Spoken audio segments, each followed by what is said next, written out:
Hey everyone, Ronan here, and welcome back to the channel. We have a very massive part in this continuation to the most popular story that I've had on my channel. But before we get into that, Dragonfold Geezers, thank you very much for the continued support. And also, everyone, analytics are very important, so please check these out right here, and don't forget to drop a like and a comment to help fuel the algorithm. And if this is your first time here, don't forget to subscribe and turn on notifications so that way you'll never miss another upload from the channel. And if you want to support us even further, consider becoming a patron or a YouTube channel member. You get exclusive access to content that I don't place here on the channel and early access to everything that I do. But with all that being said, let's get into what if Indigo champion Ash challenged the Battle Frontier. I hope you enjoy. We begin today's episode the night that Ash had the battle with the boy Paul. The boy is laying in his bed with Pikachu as they are preparing to head out for the next day. As Ash lays there staring at the ceiling, he can't help but to think to himself about the entire encounter he had with that boy. Something is different about him, something far different than Ash has ever encountered. The boy doesn't know what it is, but for some reason he knows that if he encounters Paul again, the next encounter may not be as friendly as the last one, if that's what you really want to call it. However, there is one glimmer of hope for Ash and Pikachu as the boy lays there in bed, comments to the electric mouse that he can't wait for them to get started on their next journey, to which Pikachu confirms with a brief Pika before it slowly nods off with its trainer as the night fades on. The next morning, we find Ash and Pikachu at Professor Oak's lab. The Indigo champion is deciding on the roster that he wants to take with him into the battle frontier. However, he spent most of the night thinking about it, and he has decided that there's going to be 3 in particular that he wants to take with him. More importantly, these are 3 that he's never really gotten a chance to travel with before in any kind of adventure. So, as Ash is exiting the lab of Professor Oak, Tracy's asking him which Pokemon he's going to take with him, to which Ash is holding 3 Pokeballs with him. This is where he tells his former traveling companion that he's had a pretty good idea, and the ones that he's decided on are going to be the Ground Rock type Rhydon,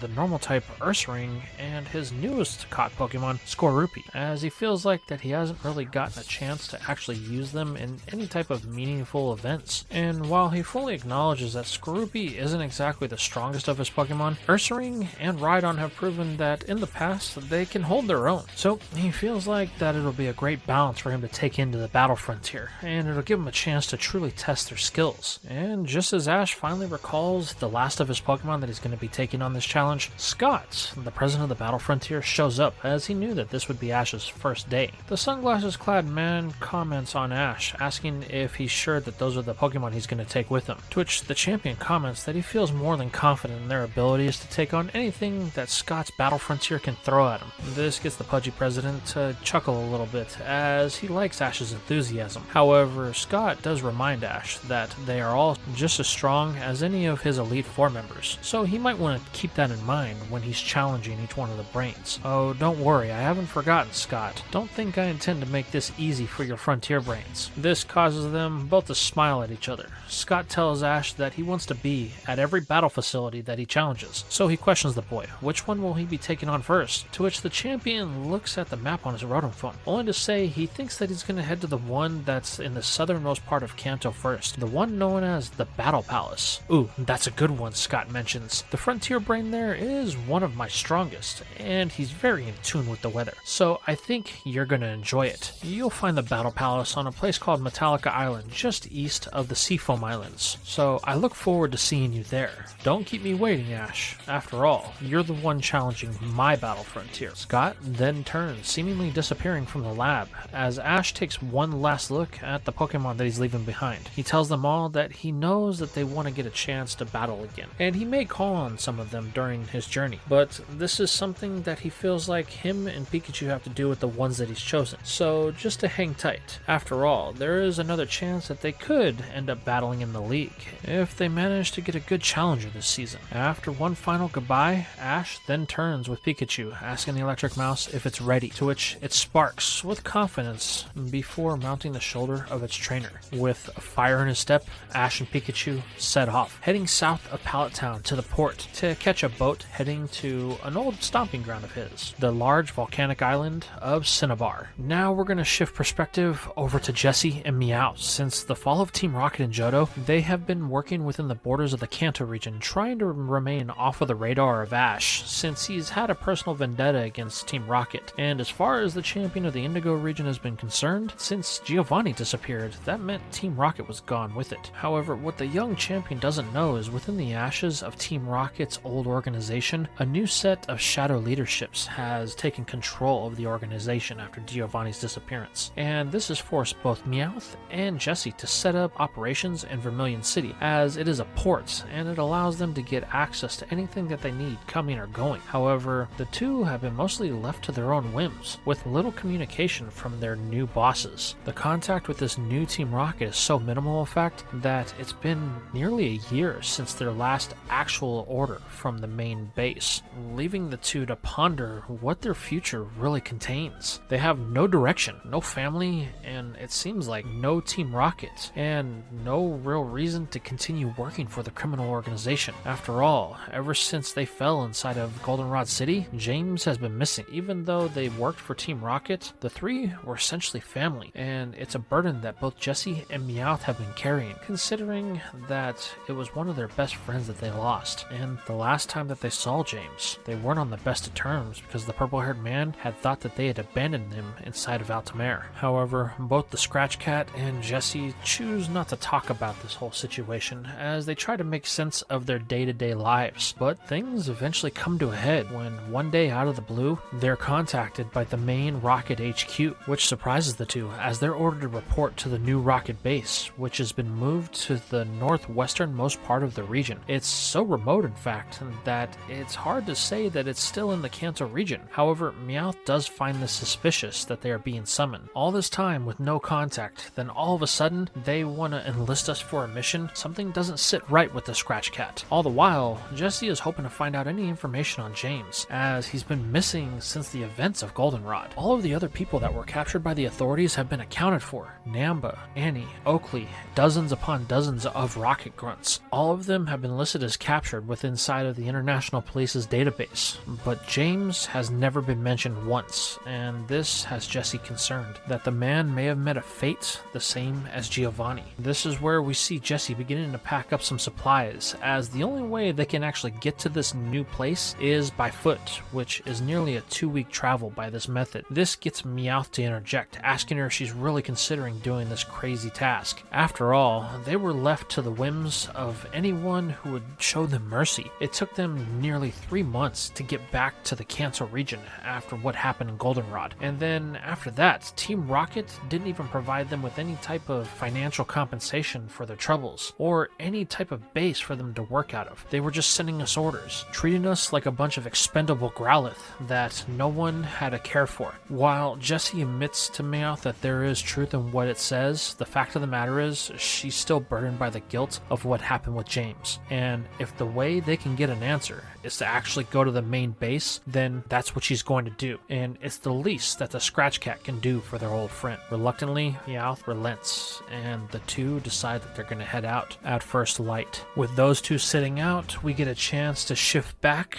to the champion of the region himself, Ash, as we find him and Pikachu on a boat that is heading south from his hometown of Pallet. Their destination is the island city of Cinnabar. Ash is super excited as he and Pikachu look out over the waves. The vessel they are on is a small one, owned by a small family that seems to be in tune with the water. However, while this ship does seem small in comparison to something like the SS Anne or SS Aqua, the fact of the matter is, calling it small is selling it a bit short, as it is big enough for the family to use it as a business to ferry patrons from one place to another in the open seas of the Kanto region. Ash comments to Pikachu that they're lucky that they were able to catch this boat. It was the last one leaving for another week, and the Electric Mouse, as well as its trainer, are super excited to get started on the battle frontier. And missing it could have put a damper on Ash's mood, as he hasn't had this level of excitement in a very long time, as he looks around to a small crowd of people that have gathered at the front of the ship as they take in the sights of the open ocean. It's here that Ash begins to reminisce about all the past travels he's had with Misty,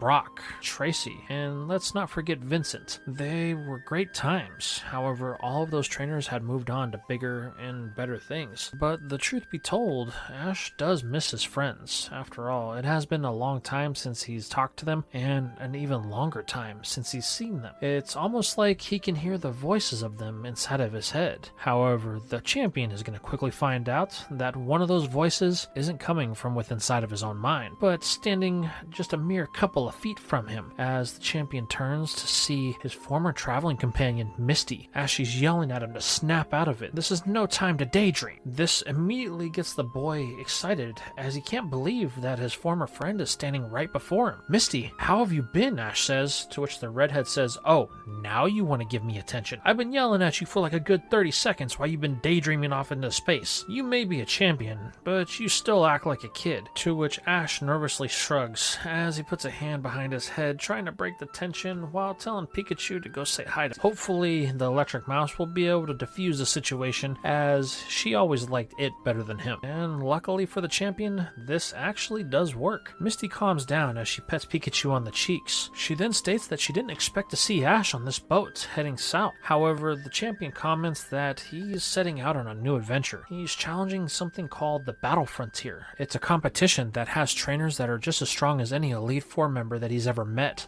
This immediately gets Misty's attention, as she's never heard of this organization before. However, before Misty can ask anything, Ash immediately flips the script on her, asking her what she's doing back in Kanto. He thought that she was out in Hoenn trying to become a member of their Elite Four. This immediately gets Misty to withdraw into herself, as it becomes apparent that the redhead had failed in this task after taking on the whole gym challenge in the Hoenn region. So you didn't get accepted by the champion, did you? To which Misty says, it's not that I didn't get accepted, it's just that the champion thought I was too good for the region. He said that my water-type battling skills were even more elegant than Wallace's, and suggested that I travel more before trying to take on the role of an Elite Four member. Right, Ash says. Well, I guess that's what you're doing back here? To which Misty confirms she was actually going to be heading back to the Cerulean City, and she had merely stopped off in the port that was south of Kanto before catching this boat that was supposed to take him to Cinnabar, and then to Fuchsia, and finally on to Vermilion City, to where she would walk the rest of the way to the Cerulean Gym. Oh, I get it. So kind of like an island hopscotch. That's kind of what I'm doing, as the first battle facility I have to attend is in the middle of nowhere on an island called Metallica. Well, Ash, I hope that you're ready to battle Elite Four level trainers, cause that last one that I saw at the Indigo Plateau was a bit sloppy. You seem to be getting rusty, having not had a true challenge for a long time. This comment agitates Ash a little bit, as he asks her what she means. He won that battle against Kukui. However, the redhead states that while he did win, he could have done it a lot sooner. Him and Charizard were just relishing the fact that they got a chance to battle, and they were trying to prolong it. That could end up costing them in the long run if he's not careful. Ash says, well, at least I was able to still maintain my title. To which Misty says, yeah, because you didn't have a proper challenger. This agitates the boy ever slightly more, as he tells Misty that if she thinks that he didn't have a proper challenge, then why doesn't she be his next one? To which the redhead thought he would never ask, as she was secretly trying to goad him into a battle before pulling out a Pokeball, stating that no matter what Ash tries, he's not going to win this next one. Oh, I think you're going to find that no matter what you throw at us, Misty, Pikachu and I will be ready for whatever it is. Ain't that right, buddy? As the electric mouse jumps from Ash's shoulders and lands just before him, sparking from the cheeks. However, the redhead has a couple of tricks up her sleeve that she learned while in the Hoenn region. And it's here that Ash is going to get a chance to see one of them, as she declares, Marsh stop, your time to battle. What pops from the Pokeball is something that Ash has never seen before. While it's clad in a blue pale skin, he's unsure if it's truly a water type. Using his Rotom Dex, Ash finds out that this is actually the starter of the Hoenn region, to which surprises him, considering Misty's never been one to actually use starter Pokemon. However, she comments that she caught this thing on an island called Dewfur. It was abandoned by its trainer, and an old man that was looking after a Mudkip daycare told her that it didn't belong to anyone. So after she spent some time with it, Mudkip decided to join Misty on her journey, and they've had a lot of great battles. It's definitely definitely one of the best water types she was able to catch while in the region. Well, that doesn't mean you're going to be able to beat me and Pikachu, Ash says, as he orders the electric mouse to fire a thunderbolt, to which immediately captures the crowd of small people that had gathered on the deck, as they want a chance to watch the champion of the Kanto region in action. However, he's going to find out quickly there's a reason why Misty chose her starter to use in this battle, as Marstop just simply takes the attack, with it seemingly unaffected by the electricity. This gets Misty to laugh, as she comments that even though Ash is a champion,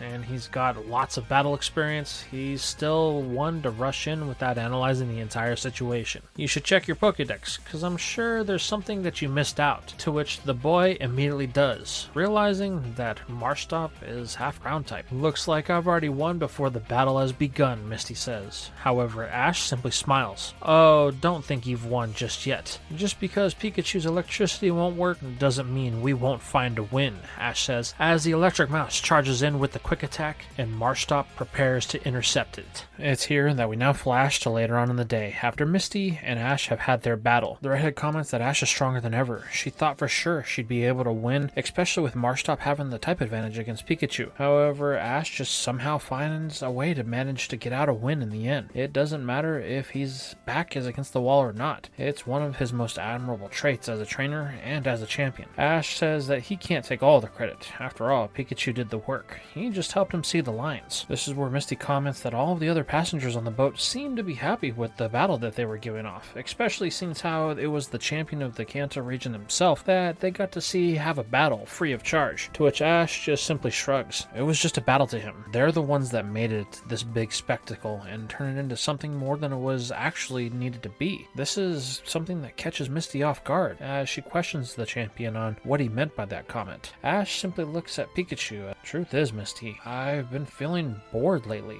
Since our time in Johto, there hasn't really been any good challenges. I've been traveling around trying to get some sort of excitement out of the Pokemon battles that the Kanto region has to offer. But truth be told, there's not a lot going on here. I miss the days of being able to travel. That's why I'm on the Battle Frontier Challenge, because I want the opportunity to find another strong opponent, someone to truly test our limits. We had that battle with Kukui at the Indigo Plateau that you saw, but the fact of the matter is, you're right. We got so enthralled with the battle that me and Charizard prolonged it. We wanted to take Kukui's best, so we allowed him to use that technique called a Z move, which could have cost us the battle in the end, but the truth be told, me and Charizard wanted to test our power, and we just haven't had a rival, not in the true sense, not since Gary anyway, to which Misty simply sighs before smacking Ash upside the back of the head, and berating him for being so careless. Ash, don't do that. It could cost you your championship next time, to which the boy simply shrugs, stating that while that is true, he doesn't think it's gonna really happen. After all, there hasn't been somebody strong enough to get past the Elite Four in a couple of years, not since his battle with Tad. Well, that doesn't mean it can't happen, so just be on your guard, Ash, Misty says. Promise me you won't do something dumb like that again, to which the boy shrugs. Okay, Misty, you got it. I won't risk my championship like that again, and I won't run the risk of throwing a battle just for the enjoyment and the excitement that it provides. Good, she says. Now, let's go get some food, because I'm sure our Pokemon are famished, to which Ash and Pikachu are quick to take her up on this offer, as they head off to the galley of the ship. This is where we shift perspective over to one of the lone passengers on the ship. Well, actually, he's not really a passenger, more of an entertainer. It's a clown who's been visibly silent the entire time, merely providing entertainment with using tricks like juggling and to occupy the kids of the boat. However, this clown carries a secret with him, to which we quickly find out when he breaks his silence as he enters the main captain's quarters, asking if the egg is alright, to which the captain turns, stating it is, safe and sound, tucked behind a curtain right inside of the quarters, where it is out of view from anyone that is on the ship, and you're sure this guardian of yours is going to be able to take care of it and allow it to flourish in the environment that you guys have provided for it. This is where the captain turns to the man. Listen, I understand there is of great concern considering where you got this egg, but I can assure you it's not only the responsibility of the guardian, but my people as well, to ensure that this egg gets home. If it does not, then great calamity could befall the region and throw nature itself out of balance. Well, that's something that none of us wants, the clown says, before stating that he's got to get back to work. After all, he's got to stay on the deck to make sure that no surprises come their way. As they sail across the the open ocean into the sunset. A couple of more hours pass, and it is now night. Things have been quiet as the ship sails on. This is where we find Ash and Misty as they have settled into their quarters on the ship for the night. While the redhead and the champion have managed to doze off fast asleep, Pikachu is awakened by a noise that it hears. This causes the electric mouse to want to get up and investigate, just to make sure that nothing is going amiss. However, as Ash's starter looks out the porthole of their room, it notices something. A group of people that are trying to board the ship under the cover of night. This immediately gets Pikachu to begin to spark as it panics looking out the window. It takes a moment, but it's eventually able to wake up both Ash and Misty. However, they're both so groggy they don't really understand what Pikachu's alluding to at first. That is, until it fires a thunderbolt at Ash to fully awaken the boy. This gets Ash to become upset with the electric mouse. However, Pikachu merely grabs him by the cheeks and forces its face into the porthole, allowing Ash to see what it sees. This immediately forces the champion straight out of bed, as his first thought is that this could be Team Rocket, even though Misty says that they haven't heard anything about them in a couple of years. However, Ash never officially confirmed that the organization had been disbanded, and he thinks that they may be trying to make some sort of play, like resorting to looting of the high seas. But the boy isn't going to give them the chance, as he grabs his hat and his clothes and heads out of the room in a hurry, with Misty telling him to wait up, as she wants to provide any assistance that she can. However, as they speed down the hallways of the boat, both Ash and Pikachu can sense that something is off, and this is where Misty in the background yells at Ash for leaving her behind. They could work together on this. After all, he may need all the help that he can. However, the champion tells her to be quiet, which immediately annoys the redhead, as Ash has no right to tell her to be quiet. However, Misty's going to quickly find that Ash's request for her to be quiet was the correct one, as from behind a door, something that they weren't expecting pops. Someone with a mask on, and a Pokemon that Ash hasn't seen before. However, Misty knows exactly what it is, as a Crawdont emerges with a crab hammer to try and smash into the boy. However, luckily for him, Pikachu is available to counter this with an Iron Tail, slamming the pincer of the crab into the door, before roasting both this masked man and the Crawdont with a Thunderbolt. This causes both of them to fall unconscious. However, this is the least of their worries, as both Ash and Misty can hear screams coming from up on the deck, followed by a loud commotion and what eventually is determined to be an explosion. Knowing that they both need to get up there, as they can be the difference makers in this entire scenario, Ash, Misty, and Pikachu tear down the hallway, as they got 3 flights of stairs to climb in order to get to the main deck. But unfortunately, once they get outside, they find a position that they didn't want to be in, as the deck is swarmed with masked people, just like the one that Pikachu had dealt with in the battles below. And not only that, but Crawdont and Mightyena as far as the eye can see, as these pirates of the high seas have taken control of the entire boat. Ash immediately steps forward in an attempt to take control of the situation. However, Misty stops it, telling the boy to wait. They need to assess everything that is going on. If they make the wrong move, then somebody could get hurt. Reluctantly, Ash relents, as he knows that Misty is right. So they stay hidden for the time being, as they watch a salty old pirate step off the boat that has pulled up next to the side of theirs, and he gets on, greeting everybody, informing them that his name is Phantom, and his organization has only one order of business on the boat. He merely asks where the Pokemon egg is. However, all of the passengers look at this salty old pirate with confusion. They have no idea what he is talking about. But Phantom is no fool. He knows someone on this boat knows exactly where it is, and whether they want to answer him or not, his men will tear it apart in an attempt to find it. This is where the captain gives the order to his men to fan out. He wants this boat turned upside down until they find what he is looking for. And as this happens, Ash and Misty quickly realize that they're not going to be able to stay hidden for long. So they both decide to split up, as they think that it'll be best to take them one by one, room by room, floor by floor. This is where Misty decides that she's going to let out Marshtalk, so that way she can have a little bit of assistance. And with this plan taken on, Misty decides that she's going to take the bottom 2 decks, while Ash decides that he's going to take the top 2, eventually making his way to the top deck so that way he can confront this man Phantom. However, they need to ensure that all of his grunts are taken out, so that way he has no backup. With that, they split up, as we change perspective into the captain's quarters, as the clown that we had saw earlier has now done a costume change, and he looks like he is some sort of authority official of some sort. This is where he asks the captain if they have any other means off of the ship, to which the captain responds that there is a submersible at the very bottom deck, but the only way to get there is either through the elevator or through the stairs. But unfortunately, since they boarded, he cut the power to every major system to prevent them from being able to open open certain doors in the ship. And this is where the officer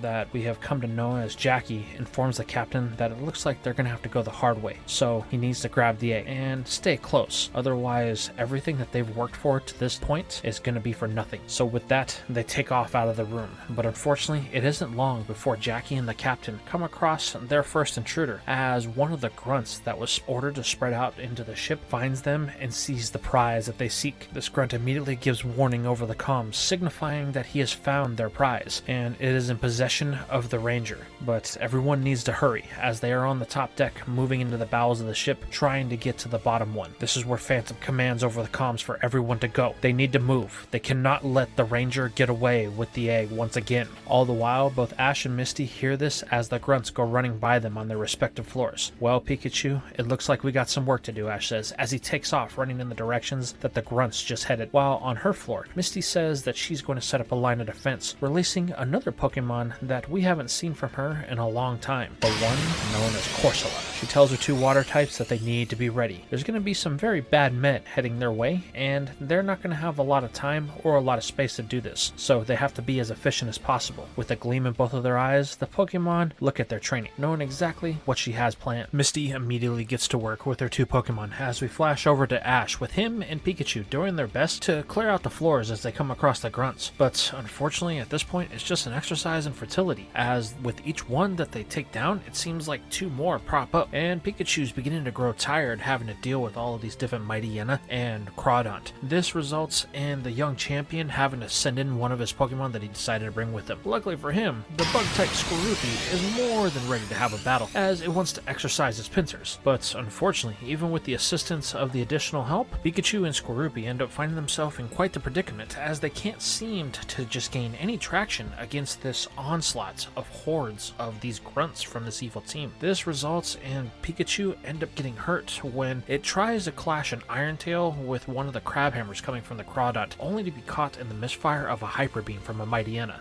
That causes the mouse to end up getting knocked out. Ash picks up his starter, knowing full well that things are about to get rough. However, he can't let them get any traction, as he decides that he's going to need a little bit more power from one of his other assistants. This is where we shift perspectives just down the hall to where there's an opening, as we see Jackie and the ship captain beginning to go down the decks. The Pokemon Ranger at this point has realized exactly who Ash is, and he's using him as a distraction so that way they can move from deck to deck as freely as possible. But unfortunately, because of the number of grunts that there are, they're not going to be able to move without being noticed, and this results in them getting trapped on the same deck with Ash as they're slowly being funneled towards each other. But luckily for the champion, his Ring is going to have something to say about this, as it finally has enough power to provide the tipping in the scales that they need in order to finally put an end to this onslaught of grunts. Hey, are you guys okay? Ash says. However, Jackie doesn't really answer the boy, merely saying to the captain that they need to keep moving before running down the corridor, almost ignoring Ash in the process. The captain says that he's sorry, but they have to go. They need to get to the bottom deck of the ship. This is where more grunts appear at the beginning of the hallway where they had come from. Knowing that they're going to need some coverage, Ash tells Skorupi to use a pin missile and fire it in their direction.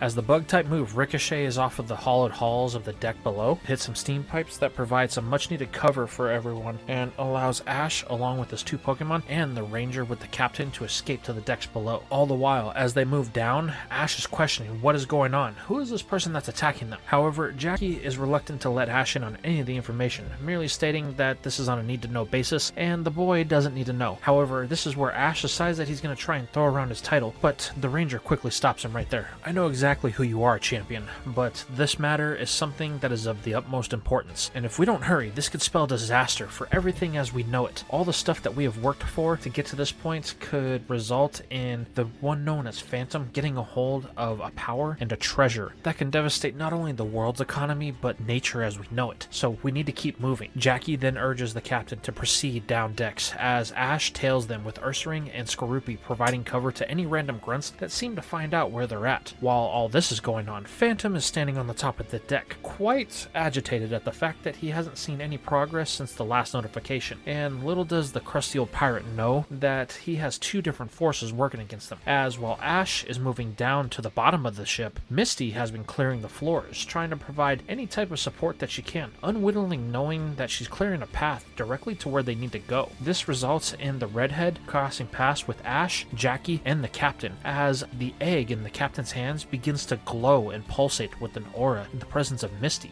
The captain finds this odd, murmuring to himself that this can't be. However, Jackie ignores this, pushing forward, saying that they need to get to the submersible. Otherwise, they will be trapped here and Phantom will be able to find the Sea Temple. Wait, what's the Sea Temple? Ash says. Yeah, Misty responds. Who are you guys? Who are these guys? And what do you know? However, they don't say anything. They're merely just trying to push forward past all the unconscious grunts and Pokemon that Misty had managed to clear until they get to the bottom of the ship, where the submersible is supposed to be waiting to disembark from the underwater pool that the ship has within its bowels. But unfortunately, when they get there, they're going to be met with a very unpleasant surprise. The submersible has been partially sank in the boat. It was one of the first things that Phantom and his crew decided to disable so that way nobody would be able to get away. And if this news wasn't bad enough, the entire ship suddenly goes dark as the hum of the engines come to a stop. No, this isn't good, the captain says. We need to get out of here. But how are we going to be able to do that without the submersible? Jackie, in a split-second decision, realizes that there's only going to be one thing that they can do. Hey, you, Ash, you're the champion, right? And the other one, if I recall, you're the gym leader of the Cerulean Gym, correct? To which they both stand there a bit puzzled, before acknowledging the question with a brief nod.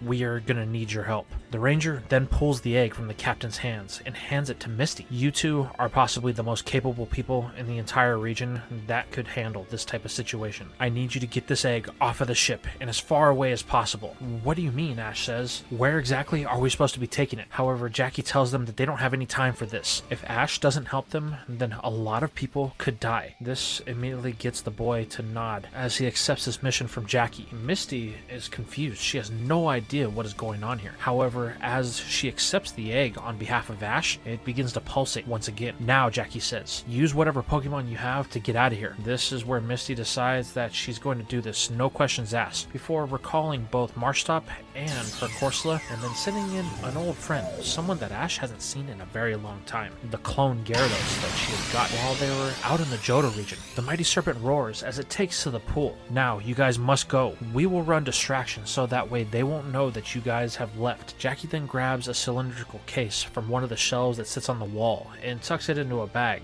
I'm gonna run distraction and pretend that I still have the egg. That way they'll chase me instead of you. This should give you two plenty of time to get out of the ship and away from any type of radar. The ranger then tells the captain that they have to go. If they're here any longer, then they run the risk of being found out. He then takes off into the dark, with the captain giving one last set of words to both Ash and Misty. What you carry there is the Prince of the Sea. Follow the red moon. It will lead you to where you need to go, before disappearing into the dark. Ash and Misty have no idea what they were just told, but they know that this situation is severe. So, reluctantly, the two board Gyarados and they dive deep into the ocean, holding their breath as long as they can, trying to avoid the clear submarine that has parked itself underneath the boat, awaiting the commands of its captain Phantom. As those two disappear, we change over to the top of the deck, as Phantom has become impatient, and he decides that he's going to enter the four-way in an attempt to speed up the process. This is when he finally gets communication on the comms, as what remain of his men inform him that they found Jackie and the captain. They have him cornered on the third deck. This immediately excites the crusty old pirate, as he heads into the darkness of the ship, telling them that he will be right there.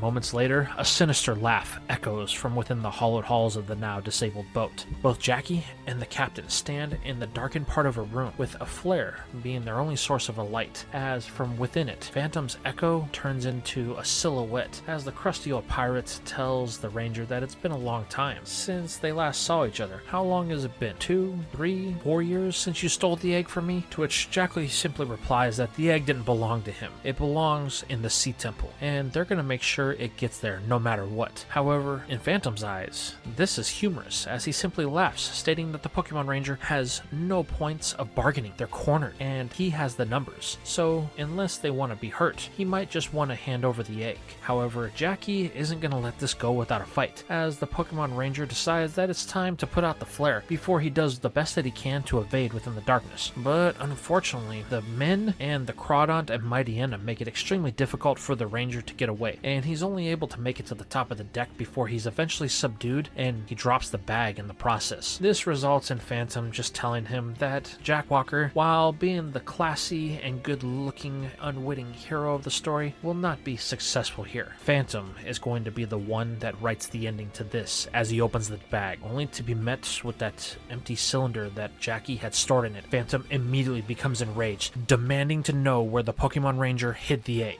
However, Jackie just simply looks at Phantom and laughs. It looks like you won't be writing the end to this story. Quickly, fan out, search the entire ship. I don't want one piece of this rust bucket left unturned. If you have to, then scuttle it, but find the egg. What remained of Phantom's forces spread out over the darkened ship, trying to find out exactly where the Ranger had hid it. All the while, Phantom gets on the comms with his main submarine. Be prepared to move out. Jackie has done something with the egg. We must be prepared for all contingencies. All the while, off in the distance, deep under the water, Misty's teal blue serpent has put quite the separation between them and the danger, and has now surfaced under the night sky. Ash, are you okay? Misty says, to which the champion nods. However, Pikachu isn't, and not only that, but most of his Pokemon aren't. After all, they just had to battle in that ship, and they took some serious damage. Misty suggests that they try to check out some of the nearby islands. This is an entire archipelago heading in the direction of Cinnabar and the Seafoam Islands. While Cinnabar could possibly be the best place to get Pikachu potential help, the fact of the matter is, due to the eruption from the volcano a couple of years ago, and the fact that it's been overrun by any shady type of individual you can imagine, they kind of want to stay clear of that. However, maybe on one of these lone islands, they might be able to find some help that can give Pikachu some medicine. Ash quickly nods, telling Misty that they should get going. After all, they need to get as far away from what they just experienced as possible. With a nod, the redhead turns to Gyarados, giving the go-ahead for it to tear through the water at its fastest pace as possible. All the while, Ash can't help but to think about what the captain said to them. Follow the red moon. It will be their path. As the boy stares at Pikachu and the now aura-glowed egg that Misty holds in her arms. Now we shift perspective over to the rocket base as Jessie and Meowth have arrived. Much to their own self-loathing, they thought they would never have to see anything that had the R marked on it again other than their actual uniforms. However, they do take note that this new rocket base seems extremely high-tech, as the latest technologies that they've been watching on the Kanto TV has been seen flying in and out, and it's even to the point that nobody can get in or out unless they use some of the warp panels that sit outside of the base. This catches Meowth's attention, as the Scratch Cat has always found this to be one of those things that it has been interested in, but for the time being, they have to set this aside, as when they finally arrive, they are immediately demanded by some sort of eyeball that has been watching them to head onto the warp pads so that way they can head inside. Doing so, they immediately flash to within the base as they are met by a man that they have never seen before. This man introduces himself as Pierce, and he is the number 2 to the current head of Team Rocket, and Jessie and Meowth have to follow him both at once, as their presence has been requested by them. Both feel uneasy about this entire thing. Something about this base seems off. The grunts all seem far more aggressive and dirty than anything that Giovanni would have allowed. Jessie even goes as far to comment this to Pierce as they are walking down a hallway. Now, while the man does admit that this is a cause for concern, the fact of the matter is they can't be picky about the operatives that they hire on, as professionalism isn't exactly the thing that they're looking for. It's just people that are going to get the job done. However, as Meowth and Jessie want to comment on this, they have little time to do so, as they have finally arrived at the place where this new head of Team Rocket has called his headquarters. The main office. It's just as grand as something that Giovanni would have had, as the doors go from floor to ceiling, which causes Meowth to comment that he thought Giovanni had disappeared. Pierce says that he has, but the new person in charge has a bit of a flair for the aesthetic. However, you two should know that. Now, enough with the questions. You need to go inside. Our leader is awaiting, and I have other matters to attend to. Pierce then disappears as quickly as he had appeared, leaving Jessie and Meowth to look at the doors, wondering who could be in charge that they know. But this question is going to be quickly answered, as Jessie pushes on the door, only to see the desk that sits at the far end of the room, and in its chair is somebody that is very familiar to both Jessie and Meowth, their former traveling companion, purple-haired man known as James. He is in the midst of finishing up a conversation with someone known as Dr. Sebastian. James tells him not to worry about it. The experts that he had told him about have arrived, and he will get all of the materials he needs post-haste. Good, Dr. Sebastian says. We can't wait much longer. The materials I'm working with are highly time-sensitive, and if we don't get what we need, then it could run the risk of these materials expiring before they're of any use. This causes both Jessie and Meowth's jaw to hit the floor as the doctor walks beside them, before giving them a side eye and commenting that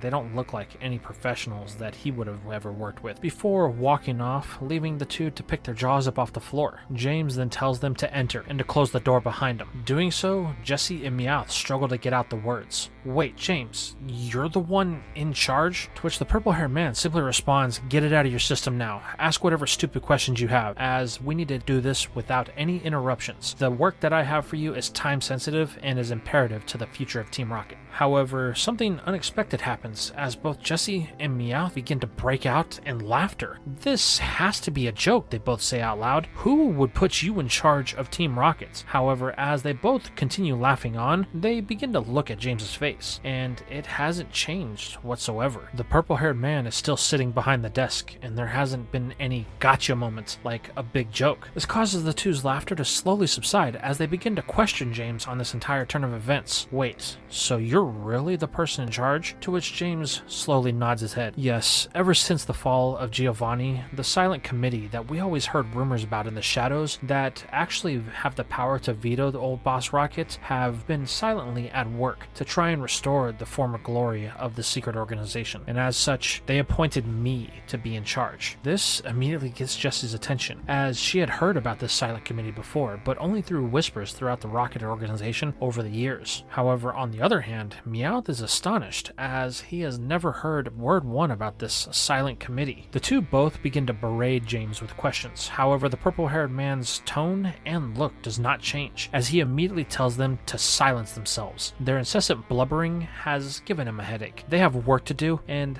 they have little time to do it in. Over with Ash and Misty, they have been swimming on the back of Gyarados for a couple of days, moving from island to island, avoiding any places that look like they may have some small settlements that could get them caught by the one known as Phantom. The truth is, though, they can't really make any progress as Pikachu is still hurt, and they haven't been able to do anything to relieve its symptoms or provided any type of medical care. Like it or not, they're gonna have to do the one thing that Misty didn't want to do, and that's head to Cinnabar Island, as there's no other place nearby that can get Pikachu the help that they need. However, Ash is reluctant about this. After all, they heard what that Pokemon Ranger had said. If they get caught by anybody, then whatever importance that this egg has could threaten not only the citizens of Kanto, but nature itself. However, Misty is quick to remind Ash about Pikachu, and she points out that the sun is starting to set again, and they can see the beginning borders of the red moon. If they don't hurry, then they're going to even miss their window of opportunity to even fulfill this assigned task that this ranger had given them. And remember what they said, follow the red moon, which means they can't have anything holding them back. So like it or not, they're going to have to head into Cinnabar Island to try and get Pikachu some medical attention. Reluctantly, the champion tells her to hurry, as they know that the longer they spend on Cinnabar Island, the more likely it is of them getting caught. Misty then gives Gyarados the okay to head farther south, so that way they can make it there within the next couple of hours. It doesn't take long, and they eventually find themselves just in the harbor of Cinnabar Island. All of the descriptions that Ash and Misty have heard about this place is true. Ever since the volcanic had erupted about a year and a half ago, the island is basically decimated. Aside from a few standing buildings here and there is a visible Pokemon Center that can be made out from the waves. However, it doesn't look like it's in the best of shape,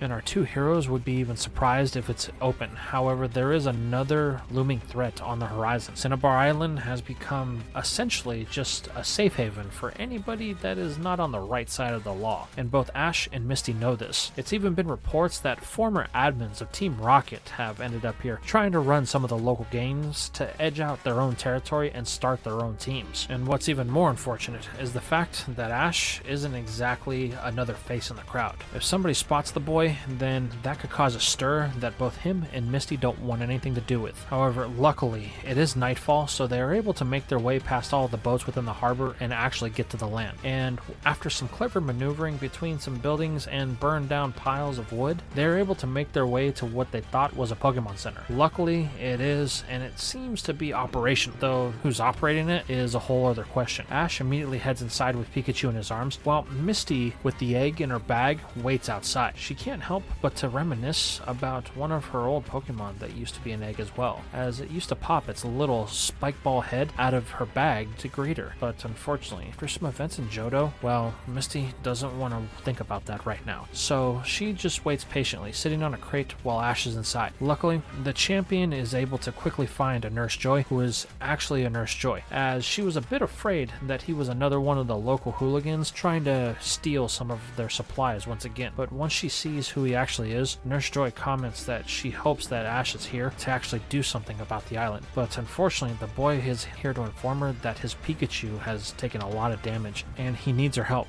But as the champion, he promises that after he finishes what he has to do with a task that's been assigned to him by the Ranger Corps, he swears that he will come back to Cinnabar Island to try and set some things straight. Nurse Joy just looks at Ash, saying that she won't hold her breath as she doesn't have the greatest confidence in the boy to keep up his promise. However, she does agree to help Pikachu, and it is in this moment that Ash, for 1 second, briefly feels the weight of an actual champion, as he realizes that his lack of presence here has just let crime run wild, and it's no longer a safe place to visit, as the boy reminisces about the time when he was on Cinnabar Island and he had a chance to battle Blaine, to which Nurse Joy says the gym leader left after the eruption. She doesn't know where he went, but she knows that he could no longer stay here, especially with everyone that had moved in and claimed his gym within the volcano as their territory. While Ash is looking, he has a chance to look around the very rundown Pokemon Center, seeing an old picture on the wall that he had seen in the gym in Goldenrod City a couple of years back. It was a picture of all of the champions of the world,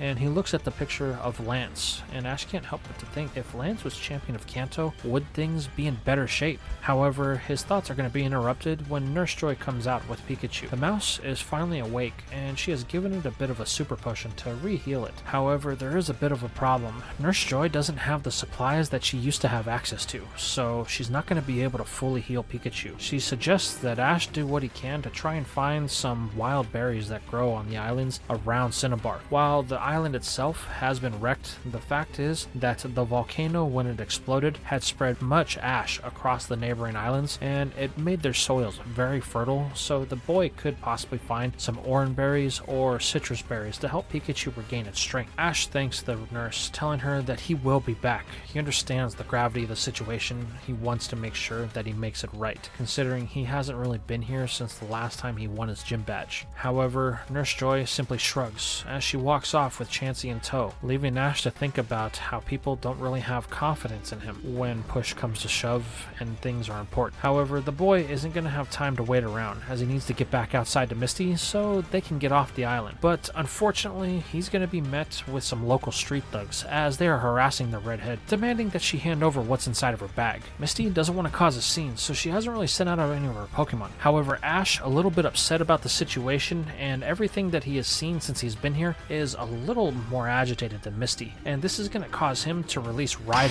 from its Pokeball, and ordering a Hammer Arm from the ground type that drives its fist straight into the guts of the Hitmonlee, the Hitmonchan, and the Primeape that the local thugs were using, sending them careening into a building that is just behind them. That felt good, Ash says. However, this immediately gets Misty to begin to berate the boy, as he didn't think about the situation. While he may have saved her in the moment, the fact of the matter is, they brought attention to themselves, as now all of the local thugs come creeping out of the woodwork, as now they are facing down not only 3, but an entire group of people that have it in their best interest to take care of these local trespassers. And unfortunately for Ash, that fact about his famous face is coming back to haunt them, as low murmurs begin to whisper throughout the crowd until it becomes a large roar, as they all want a chance to battle the champion, considering every one of them think that Ash is just a kid playing a champion, and he doesn't really have any skills. At first, Ash is more than happy to accept any challenge that come their way, but unfortunately, these people don't play by the rules of a regular Pokemon battle, and they are quickly overwhelmed by the sheer numbers of Pokemon that they have to battle. While Rhydon is effectively bigger than most of its species due to the island that Ash caught it on, the fact of the matter is, when it's facing down 10 plus opponents, it's going to struggle a bit. This forces Ash to recall the rock type, as Misty yells at him that they need to get going before they take off to the nearest beach. Our two heroes do their best to run, as Pikachu sits on Ash's shoulder, not quite recovered from the damage that it had taken while they were on the boat. But unfortunately, Ash is going to be forced to use another one of his Pokeballs, as he calls on Skorupi to provide some cover fire by ordering it to use a pin missile, which is able to effectively create a smokescreen for them as it begins to fire off rapidly, allowing them to get to the beach to where Misty can call on Gyarados. Quickly, the two mount the Serpent as it takes off, and Ash recalls Skorupi from the top of its head before they disappear into the night of the open ocean. Misty scolds the boy, telling him that was stupid. They needed to be in and out without causing any type of commotion, but all Ash could do is stir up the local populace, and it'll be a miracle if that creep Phantom doesn't find out that they were on Cinnabar. Cinnabar. But unfortunately, this berating from the redhead falls on deaf ears, as Ash can do nothing but look into the blood moon that's beginning to form above them, as he thinks about what he had just saw on Cinnabar Island. But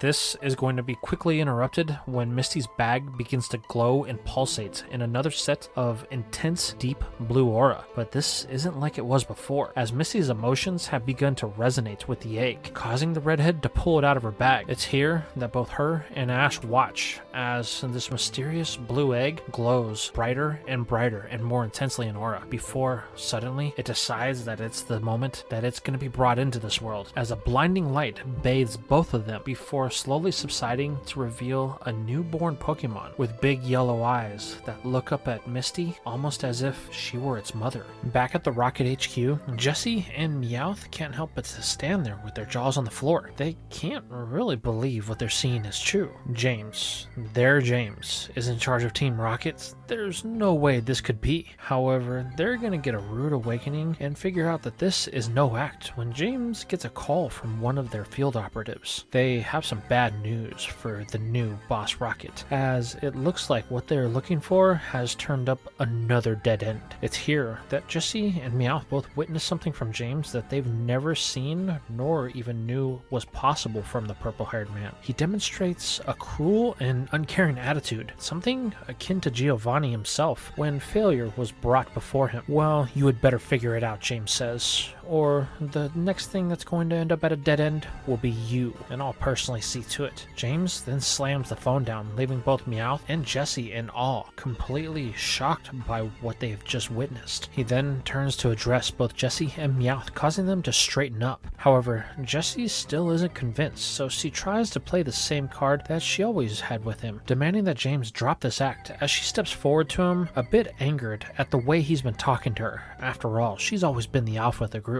But she quickly finds out firsthand that James isn't playing here, as when she tries to grab the collar of his jacket, something ensnares Jessie and binds her, preventing any further movement. This action immediately causes Meowth to step in, preparing to attack. However, from within the shadows steps a Pokemon that they have never seen before, a grass type known as Carnivine, one of James's old friends from the Sinnoh region. However, this thing is far more aggressive than anything that Meowth or Jessie could do at the current time, as James has commanded it to only bind, not to injure, preventing any damage to Jessie. James states that with a simple snap of his fingers, he could turn Jessie into a squeeze pop if he truly wanted to. Now, if both her and Meowth are done playing around, they have business to discuss, and the reason why you two were specifically summoned. This causes both Jessie and Meowth to deflate a bit, as they're unsure of what to make of James's new demeanor. It's here that the purple-haired man activates the screen behind him. We have been detecting anomalies across the region over the last couple of months. They seem to be some sort of energy source, and they've become active some time ago with the sudden arrival of something called the Millennium Comet. The closer that it gets to the planet, the more active that these energy sources become. You two have the job. You are to retrieve these energy sources and bring them to me personally. Jessie demands to know why they should. Team Rocket abandoned them, and now James is just treating them worse than they've ever been treated before. However, James tells them because I'm offering you closure. The purple-haired man then throws a file on his desk that has a name that catches Jessie's attention. Miyamoto. The new head of Team Rocket explains that since he took over, there are certain things that have come to light. Information buried deep in the Rocket archives about this woman came to his attention, and Jessie recalled that many late-night conversations he had with Jessie about how she was desperate to find out what happened to her mother. She went missing when Jessie was 10, so the reason she joined Team Rocket was to try and use the resources to find out what happened to her. James explains that there are detailed papers on every Team Rocket member, including her mother. This catches Jessie off guard. Her mother was never a member of Team Rocket. However, James tells her to open the file. Carnivine releases its grip ever so slightly at the nod of James, so that way she can open up to the first page. It says it right there in big bold letters. James tells her that the file is incomplete, so this is the deal. Jessie and Meowth will complete the assigned task, and in turn, she will get the rest of the file. Jessie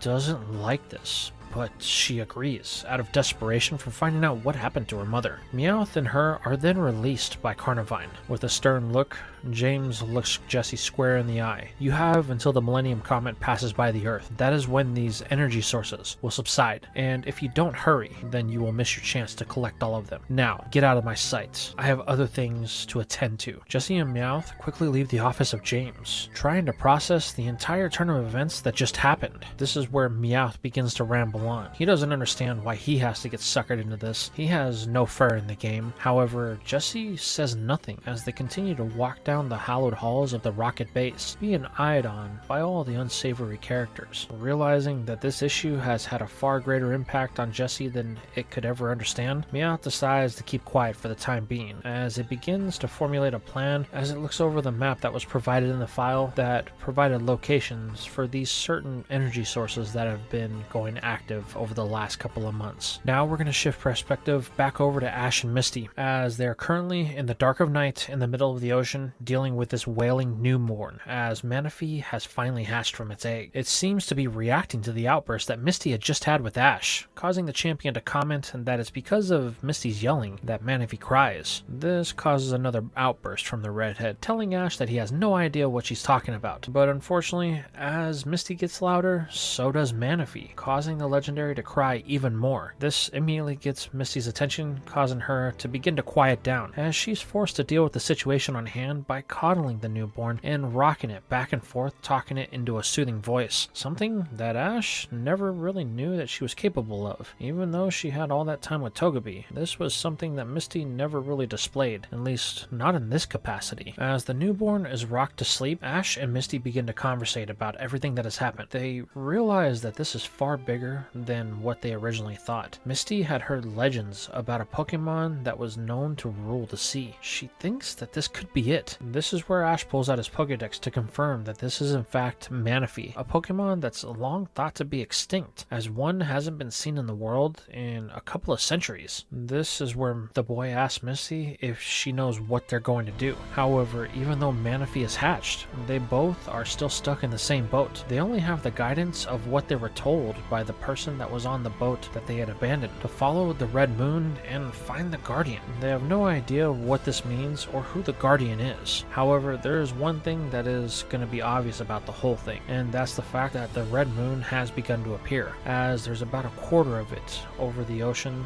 as they currently speak. This is where Ash makes a suggestion. They need to get out of the ocean so that way they can have some time to think without running the risk of running into that pirate Phantom or any of his goons. And since they were just on Cinnabar Island and know for a fact that it's not a place they want to be, it's probably best that they continue to move on. This is where Misty suggests that they head to the Seafoam Islands. They are east of Cinnabar, and it's only about a half a day's trek from where they currently are. They're very remote, and there's not as many people on them as there used to be, at least on the main ones, since the volcano eruption that happened on Cinnabar and all of the unsavory characters that have moved in. So it could be a great place for the two to hide and to regather their thoughts to come up with a new plan of attack. Maybe they'll be able to figure out who this Guardian is and what they should do next. Ash nods in agreement with Misty's plan, so the redhead gives the signal for Gyarados to head east, as Manaphy begins to slumber away in her arms, with Misty hoping that every passing second, Manaphy will not awake. By near midday of the next morning, Ash and Misty find themselves on the beach of one of the Seafoam Islands, the second of the largest islands in the archipelago. The two are happy to be back on land, as they've spent nearly a whole day and a half at sea, trying to evade any type of pirates or any people that have noticed them, as they both concluded that this person Phantom that is now after them probably has put out the word to every lowlife between here and Vermilion City to keep an eye out for them. But unfortunately, what they thought would be an easy and quiet trip is going to turn out to be stressful for both Ash and Misty. For Misty, it's simple. Manaphy has awakened, and now the newborn wants to play, and more importantly, it needs food, causing Misty to have to find some sort of nourishment for the water type. And considering that she doesn't really have anything or know what it would want to ingest, she's kind of at a loss for words, forcing her to split out from Ash to look around the island for anything that Manaphy might find interesting or delicious to eat. This just leaves Ash alone on the beach as he and Pikachu sit in the sand. The two are contemplating their next move, as the boy still hasn't forgotten the reason why he's in this part of the region in the first place. As the first battle facility, the Battle Palace, is still fresh in the boy's boy's mind. He knows that he needs to get there, but unfortunately, he's gonna have to deal with this issue with Manaphy before anything else. But since the boy and Pikachu are both rather tired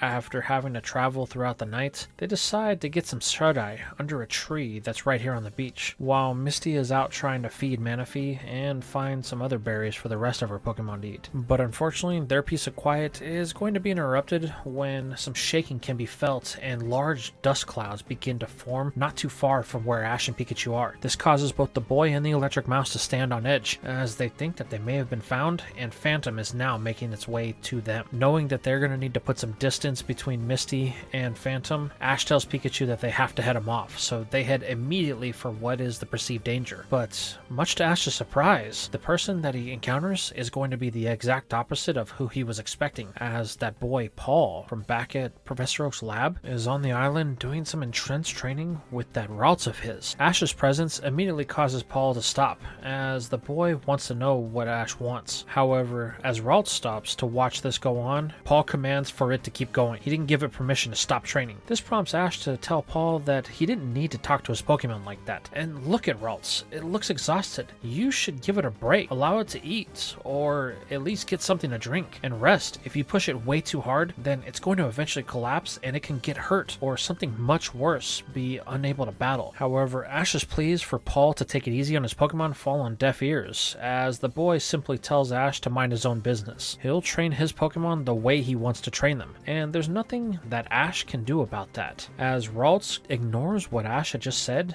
and turns back to the training that it's going under. The Psychic type is demonstrating its ability to perform at a high level by using a move called Psycho Cutter to slice through the rocks that are on the beach. However, things get even more intense when Paul tells it to use its psychic powers to levitate the rock before cutting it with the Psycho Cutter. This puts an even greater strain on Ralts, as it's forced to use its psychic abilities and have its attention divided. However, the first stage proves that it has the endurance to handle this type of intense training, as it does what Paul asks with no hesitation. This once again prompts Ash to tell it to stop. However, Paul steps between him and Ralts, stating that stopping is for the weak. They will stop when they can't move anymore, and not before that. This statement just does not sit well with Ash, and he immediately demands, as the champion of Kanto, that Paul stops this abuse of his Pokemon. However, the boy simply tells Ash that just because he's champion doesn't give him authority over his Pokemon, and it's only abuse if the Pokemon doesn't go along with it. Pokemon are nothing more than tools that are used to gain strength and power. You should know that better than anyone.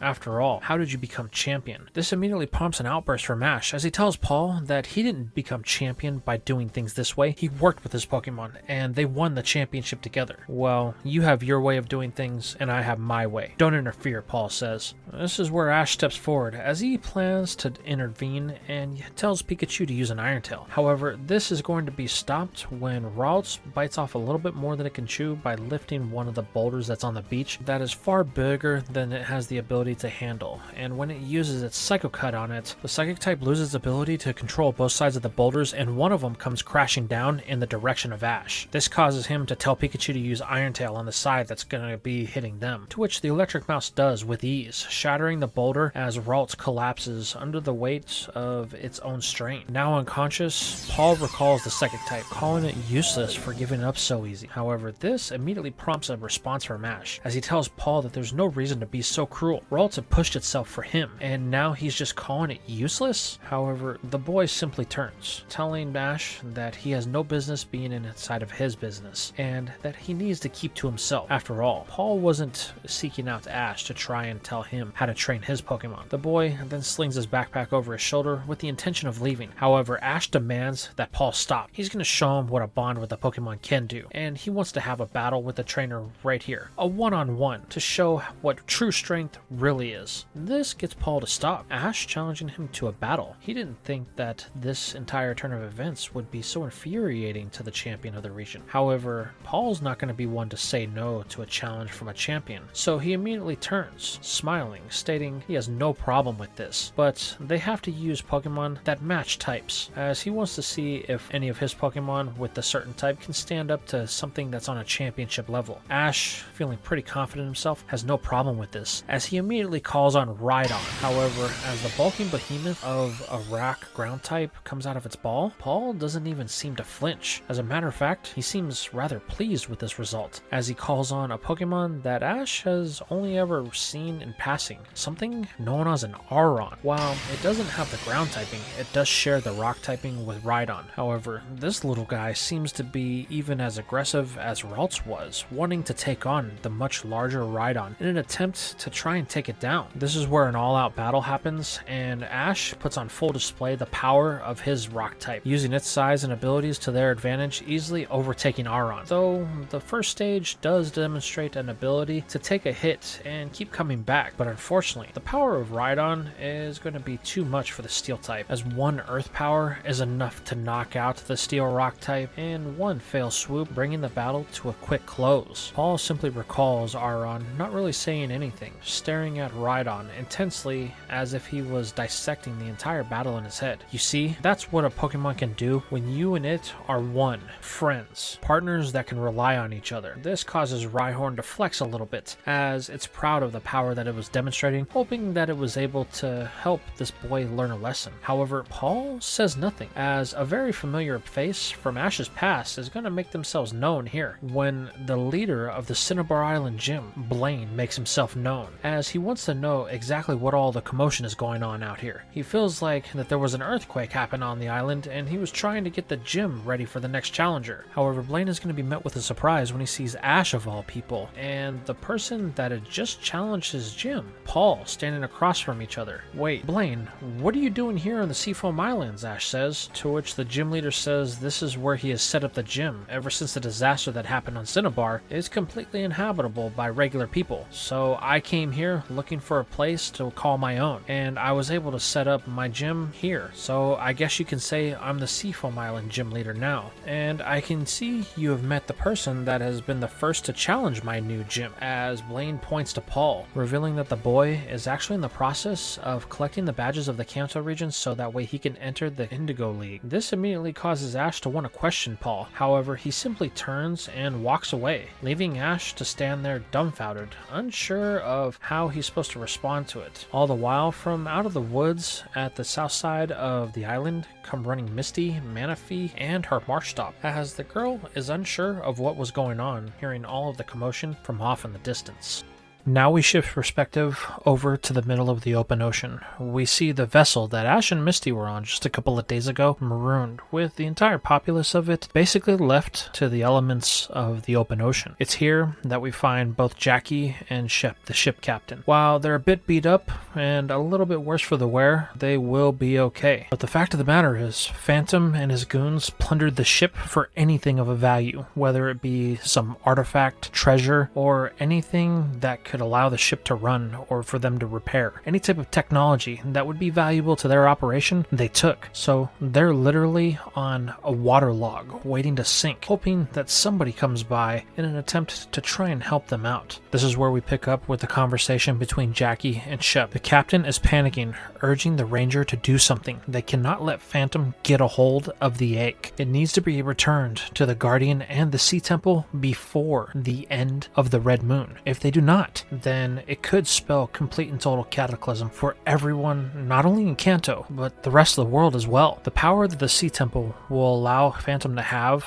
combined with its prince, will make him near unstoppable. Modern armies would fall at his whim. Unfortunately, as the ranger looks around, he doesn't really see much salvation on this sinking tub. However, there is one thing that Jackie has up his sleeve that Phantom and his cronies weren't able to quite get a hold of yet, and that's the one thing that a Pokemon Ranger always has to rely on in a tight situation: his capture stylus. Jackie tells Shep that he understands the urgency of the situation, and he doesn't intend to sit idly by while Phantom gets the chance to control the oceans of the world. He then mounts the side of the ship, telling the old captain to do what he can can to try and get a hold of anybody or get any type of help. Jackie is going to be a bit proactive about this situation as he jumps from the ship, telling him not to worry. He's sure that the egg is in good hands considering that the champion is currently watching it. As the yellow-haired man activates a stylus and a ring forms around a mantine that is at the bottom of the boat that was just hanging out before Jackie tells it to take off into the direction that Phantom, his goons, and Ash and Misty had headed it. If the ranger was a betting man, then he would believe that the champion and his companion decided to try and stick to the smaller islands that are here in the South Seas of the CANT region, considering the only other place that would be able to offer any help would be Cinnabar Island. Well, would have been able to offer any help, considering it's become a den for outlaws and thugs ever since the eruption swallowed it whole. So, Jackie's going to use his instincts the best he can to try and find the champion and alleviate him of the egg before this becomes a real issue. Shep can do nothing but watch on as the rest of the crew is asking what they should do, only for him to yell for them to get back to work. They have to prevent this tub from sinking and pray that some sort of help comes their way. This is where we flash over to the sunset as we find Ash and Misty on one of the Seafoam Islands. They have been kind of hanging out ever since Ash's battle with Paul. While the trainer's feeling pretty good about his victory over the would-be challenger to his title, the fact of the matter is Ash has other pressing matters and he's not going to be allowed to dwell on the victory over Paul for much longer, as it's been revealed that Misty has her hands full with this newborn that they've come to call Manaphy. It is literally a child demanding all the attention of Misty at every waking moment, and the redhead with her short fuse is beginning to run on fumes as she hasn't had a chance to even take a break, let alone consider even going to sleep. And this is where we find our duo. As Ash is relaxing with Pikachu on the beach reminiscing about his battle with Paul, Misty stomps up to him, telling him, "Here, it's your turn to watch the kid now," before shoving Manaphy into Ash's chest and walking off to try and get some semblance of peace and quiet so that Misty could at least collect her thoughts about what they're going to do next. This just leaves a very confused Ash and Pikachu as they're unsure of what to do with Manaphy now crying in his hands. It struggles to break away from Ash as it's very clear that the water type wants Misty. However, it seems that the redhead wants nothing to do with it as she's currently trying to collect herself on the other side of the beach, walking away even though she can hear the crying off in the distance. While Misty has grown a little bit attached to Manaphy over the last couple of hours and the whimpering that she can hear from it is beginning to pull at her heartstrings, the fact of the matter is Misty won't be able to help in any way possible unless she can collect her own thoughts and center herself before they move on to their next part of their journey. And this is where we find her looking out over the sunset as she can see many small islands dotting the horizon, with the red moon slowly coming into view. This is where she has an epiphany. They told us to follow the red moon. What if whatever we're looking for is on one of these islands? With this sudden revelation, Misty takes off running down the beach, screaming for Ash's name. This is where Ash stands up a bit afraid because he thinks Misty's about to hit him over the head after not finding a way to quiet down Manaphy. However, Misty seems excited as she points something out to Ash. She says, "The red moon. Look, it lines up almost perfectly with all of the islands over the horizon. What if what they were telling us was to follow the red moon because what we need to find is on one of these islands? The guardian that they were speaking of. It must be in that direction." As Manaphy wails and struggles to get away from Ash before finally doing so and making its way back to Misty, the young champion looks out over the horizon to realize that she is actually right. The islands do kind of dot the horizon, kind of marking their path in the trajectory that they need to go, with at the very end the red moon sitting on the horizon. While Ash is a bit upset that he didn't think of this, he tells Misty that it was good work. He's glad that she was able to put that together. Otherwise, they may have been traveling in circles, or they may have headed way farther south than they needed to be. Now that the duo finally have a path of travel laid out, they decide that it's time for them to actually take a break. While Ash has been kind of relaxing the entire time, the fact of the matter is they haven't really done anything as far as trying to figure out what the issue is with Manaphy or really take care of themselves, which turns out to be the same issue all around. Manaphy is hungry, and it comes to the point where Ash, Misty, and Pikachu are all starving as well. So Misty decides that she's going to take Manaphy into the forest, trying to find some food for them, while she orders Ash to get a fire started, to which the boy immediately clenches up and stands on attention, telling her that he will do just that before she disappears. Man, some things never change, do they, Pikachu? Misty's still as bossy as ever, the boy says to the mouse as they begin to look for firewood that's draped along the beach. However, while Ash isn't too happy about doing this task, he is able to complete it very quickly, while Misty returns just as quick with some berries that she had found throughout the forest. This makes a good meal for everybody, as they're able to sit and enjoy the warmth of the fire, while the stars light the night sky above them. However, as everybody is quietly eating, trying to regain their strength and enjoy the moment, there's a sudden realization that dawns on Ash. The path that they're going to be traveling is leading them in the direction of his battle facility, and it could very well lead them beyond it. It's not something that he's too fond of, as he really wants a chance to challenge a strong trainer. While this may be a bit selfish of him, he decides to push this thought off for the time being, as the boy does his best to enjoy the rest of the night with Misty, Manaphy, and Pikachu. While this has happened, we pick up with the mangy sea dog Phantom,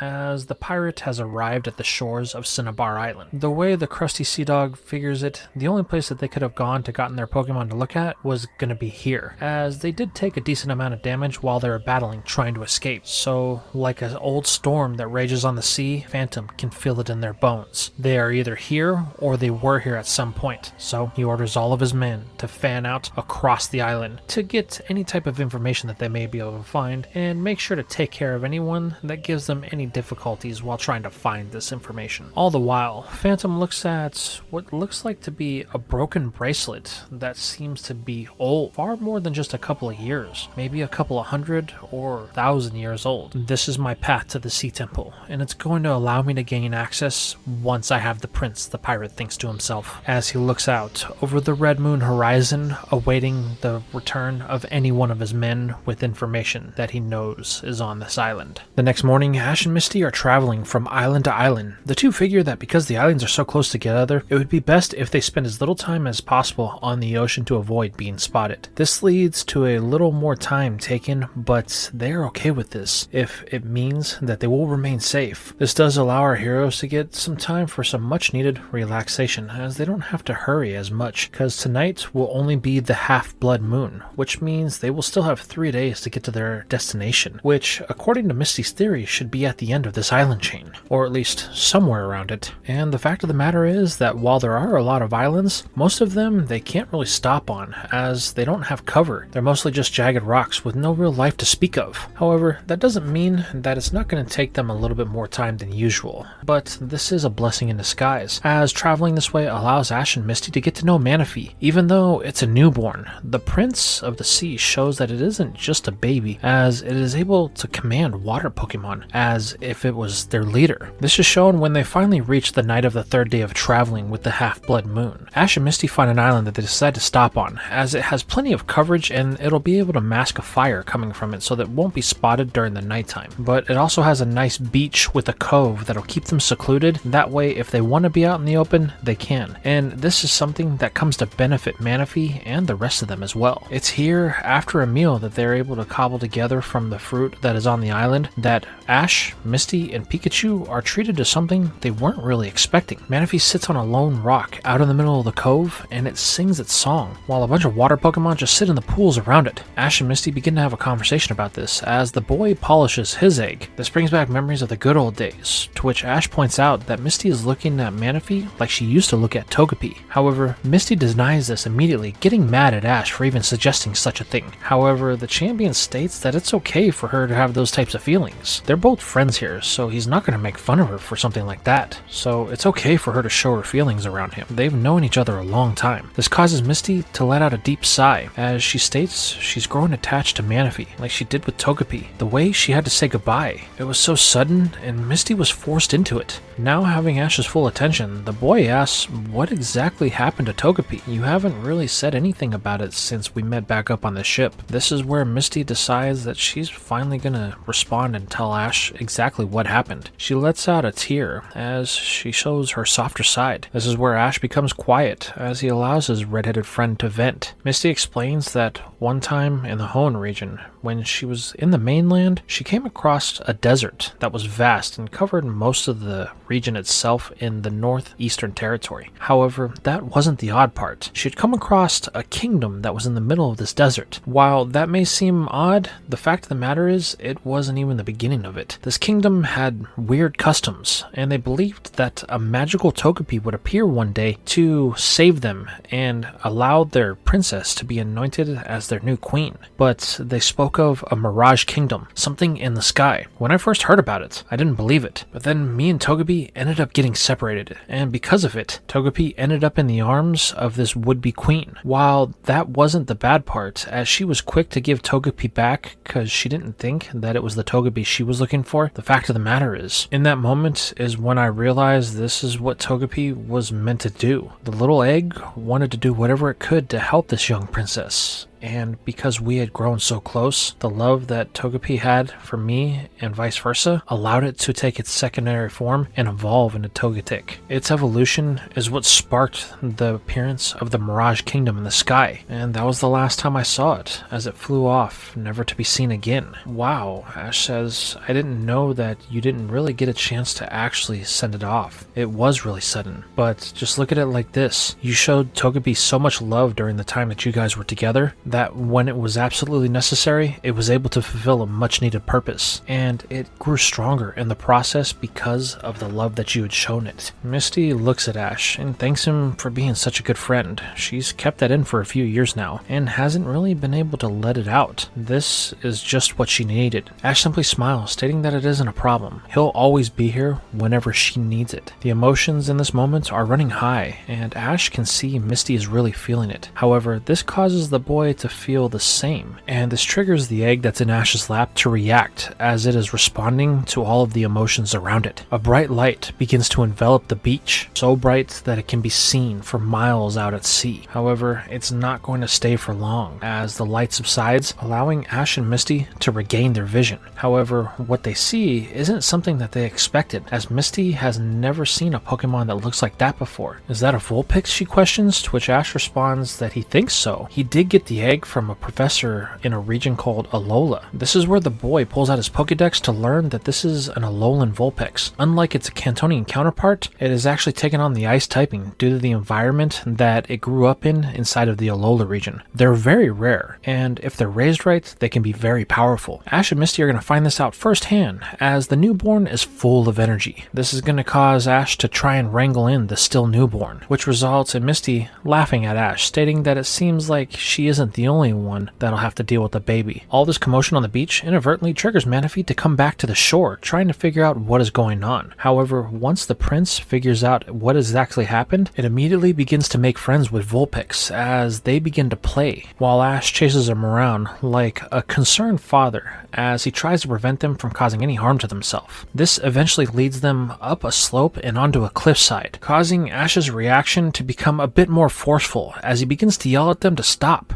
But this falls on deaf ears, and it eventually causes them to fall off the edge, which results in Ash having to dive for Vulpix and Manaphy before they slam on the rocks below. Luckily for the boy, he's able to release Rhydon in time, and it's able to curb their impact, allowing the boy to save them. The two newborns think that this is fun, but Ash was afraid for them, and this causes Misty to scold them both. Manaphy gets sad, while Vulpix is unsure about what just happened or how to respond to this. Knowing that it's been a long day and they need to get some rest, Ash decides that it's time to put everything to rest. So he pulls out a Pokédex and he taps the unsure ice type on the head, stating that he thinks the fun has come to an end for the night, allowing him to capture it and add it to its team. But this results in Manaphy thinking that they are being punished for what happened. And so after everybody settles in and begins to doze off, the Prince of the Sea decides that it wants to go off and think while the others are sleeping. So it swims back out to that rock that it was on before. However, this time it doesn't sing its song. It merely looks into the sky as it peers at the half-red moon. The prince sits there for hours silent, not really doing anything to draw any attention to itself. However, this is going to be brought to a sudden halt when a scream echoes throughout the cove, waking everybody up. As Ash and Misty try to regain their faculties and their vision comes into focus, they see the one thing that they were afraid was going to happen. Out on that rock, Manaphy is being snatched by Phantom, as the pirate simply gives them a salty chuckle before dropping back into his sub and speeding off out into the open ocean. Misty immediately begins to panic like a mother as she states to Ash that they need to get moving now, and she releases her Gyarados before yelling for it to take off. They have to catch up to Manaphy. The serpent uses all of its power to get out to open water as quickly as possible. But unfortunately, there's going to be a problem that is quickly unveiled, as it is the dead of the night, and Misty and Ash were unable to get out to open water in time before losing track of Phantom as he disappeared beneath the waves. While Gyarados could prove to be a vital resource here, the fact of the matter is it can't dive with Misty, Ash, and Pikachu on its back, so they do the only other thing that they can, as Misty sends out two of her best Pokemon, Lantern and Marshtop,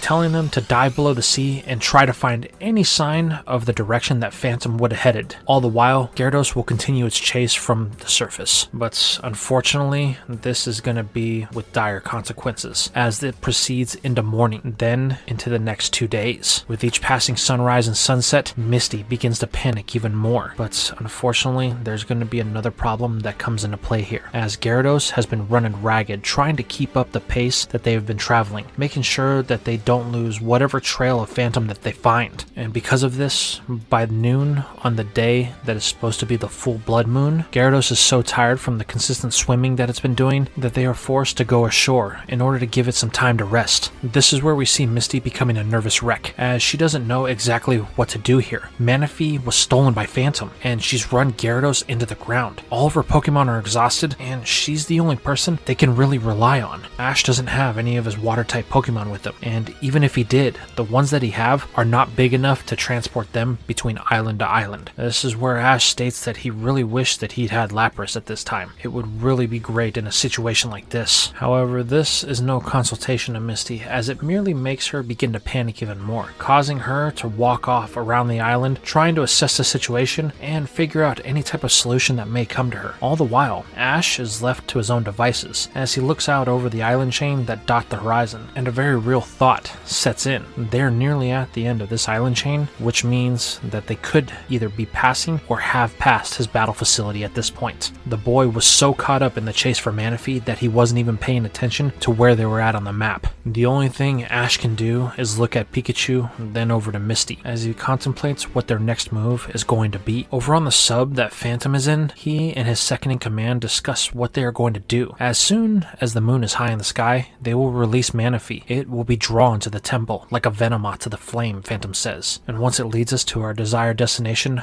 I will take possession of the temple and the power it holds. This is where the second in the command tries to be the voice of reason, stating that they should take the time to assess the power within the temple. The legend speaks that it is great, and it allowed the people of the water to rival that of the people of the land. However, it doesn't speak of how and what exactly the power was, so they want to make sure that it's not something that is dangerous. However, Phantom simply blows off this concern, stating that no matter what it is, the world's oceans will be at his command, and people will tremble at the mere mention of his name. Phantom then laughs maniacally as the second in command looks at Manaphy, who is inside of a containment unit, unable to get out. This is where we move over to Shep. He has finally gotten the communications up and running. This is where the captain picks up the communication device and reaches out. Hello, Guardian, are you there? We were attacked and had to improvise. Then a voice that only Shep is familiar with comes over, asking the details of what had happened to them. Shep states that this person should be on the lookout for 2 teens on a Gyarados. They will have the egg, or more than likely Manaphy at this point, and a Pokemon Ranger named Jack. They've been gone for several days. While Jack did leave after the 2 teens did, the fact of the matter is that they should be close to the Guardian's location at this point. The Guardian then questions who are the 2 people that they are looking for. Shep goes on to state that while the redhead did seem familiar, he's not really sure of what her name is. However, the boy is someone that he should be familiar with, as he's the current champion of the Kanto region,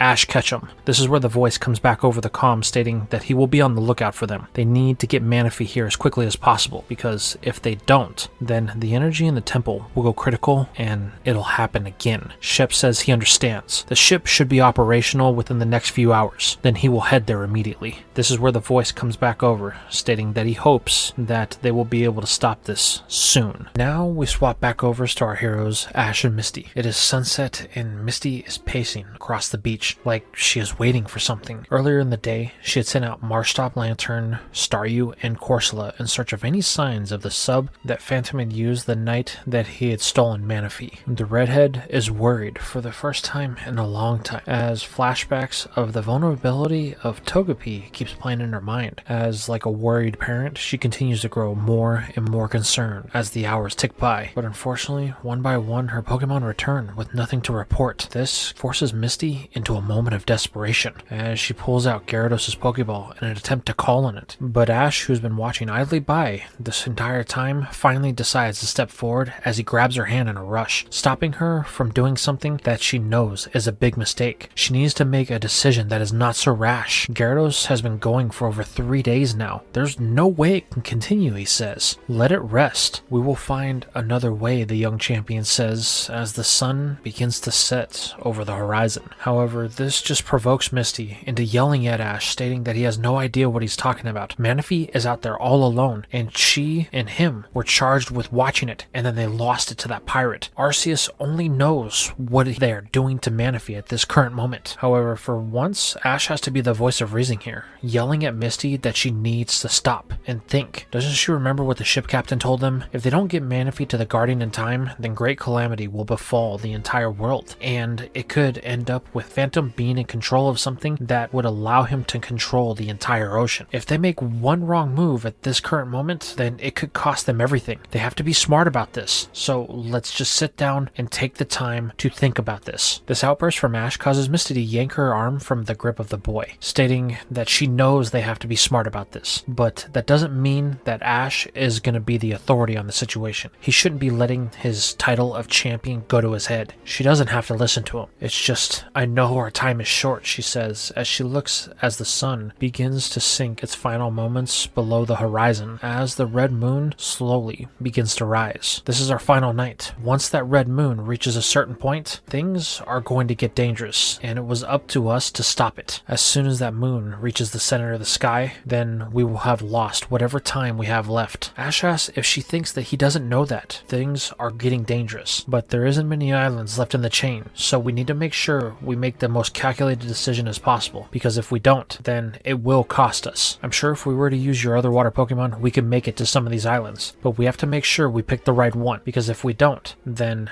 all will be lost, Ash says. Misty just hangs her head as she knows that Ash is right. If they do make the wrong decision, then it will cost them dearly. But as the girl begins to try to think about a solution to their conundrum, something out of the corner of Ash's eye catches his attention. It's a lone Crobat flying over the forest just inland. However, this is a brief moment, as it could just be a wild one, as Ash watches it fly off into the sky. But as Crobat vanishes, Ash notices something in the sky, to which he points out to Misty. The girl states she has no idea what it is, but maybe it's a shooting star, maybe it's a sign of good luck. It's here that she silently makes a wish for Manaphy to come back. However, her inner thoughts are going to be interrupted by a voice. That is the Millennium Comet, and it is far more important than just some shooting star. Now we cut over to Phantom. They have released Manaphy, and they have been following it under the light of the red moon. They are making great progress as something seems to be driving the mythical. The lone pirate is very pleased, as the moon is almost at the point of the sky when they are going to be able to see through the barriers that protect the temple from being able to be seen. But then, as if fate was fighting against the crusty old dog, mechanical issues begin to plague his entire vessel as power slowly flickers on and off, and they lose speed while slowly losing sight of Manaphy. Phantom demands to know what is going on, to which his subordinates on the lower decks state that something has sabotaged their engines. They've lost all power and they don't know the cause of it. Phantom silently begins to panic. If they lose sight of Manaphy, then they will lose their chance at ultimate power. Knowing that this has to be the work of a spy on board, Phantom orders everyone to fan out and look for any sign of these people that may have sabotaged their mission. He will deal with them personally. As the pandemonium begins to spread out across the sub, Phantom uses this as cover to slip to one of the emergency pods that are below in the docking bay. The pirate, with his lone Pokemon on his shoulder, a Chatot, makes his way into one of the midi subs and quickly departs from the now dead in the water vessel. It's a good thing too, as when he flicks on the radar, he can see that Manaphy has made it far enough to where it was nearly out of radar range. With a crusty smile on his face, Phantom begins to plow forward, heading in the way of the Sea Prince. Back with Ash and Misty, they are on edge, as they are currently staring at the tree line on this island that was supposed to be deserted of any population. However, it seems that they may have been mistaken, as something just spoke to them from within the shadows. Ash pulls out a Pokeball, demanding that whoever they are step out now, or he won't hesitate to unleash one of his Pokemon. However, this simply triggers a laugh as from within the shadows steps a hulking behemoth of the grass-type starter of the Kanto region, a Venusaur, and on its back looks a frail old man with a gray beard. "I've been expecting you, young champion," he says, looking at Ash. The boy questions if he knows him. The man speaks up, stating his name is Spencer. He is the frontier brain for the Battle Palace. Scott told him that he would be here eventually. This perks Ash right up,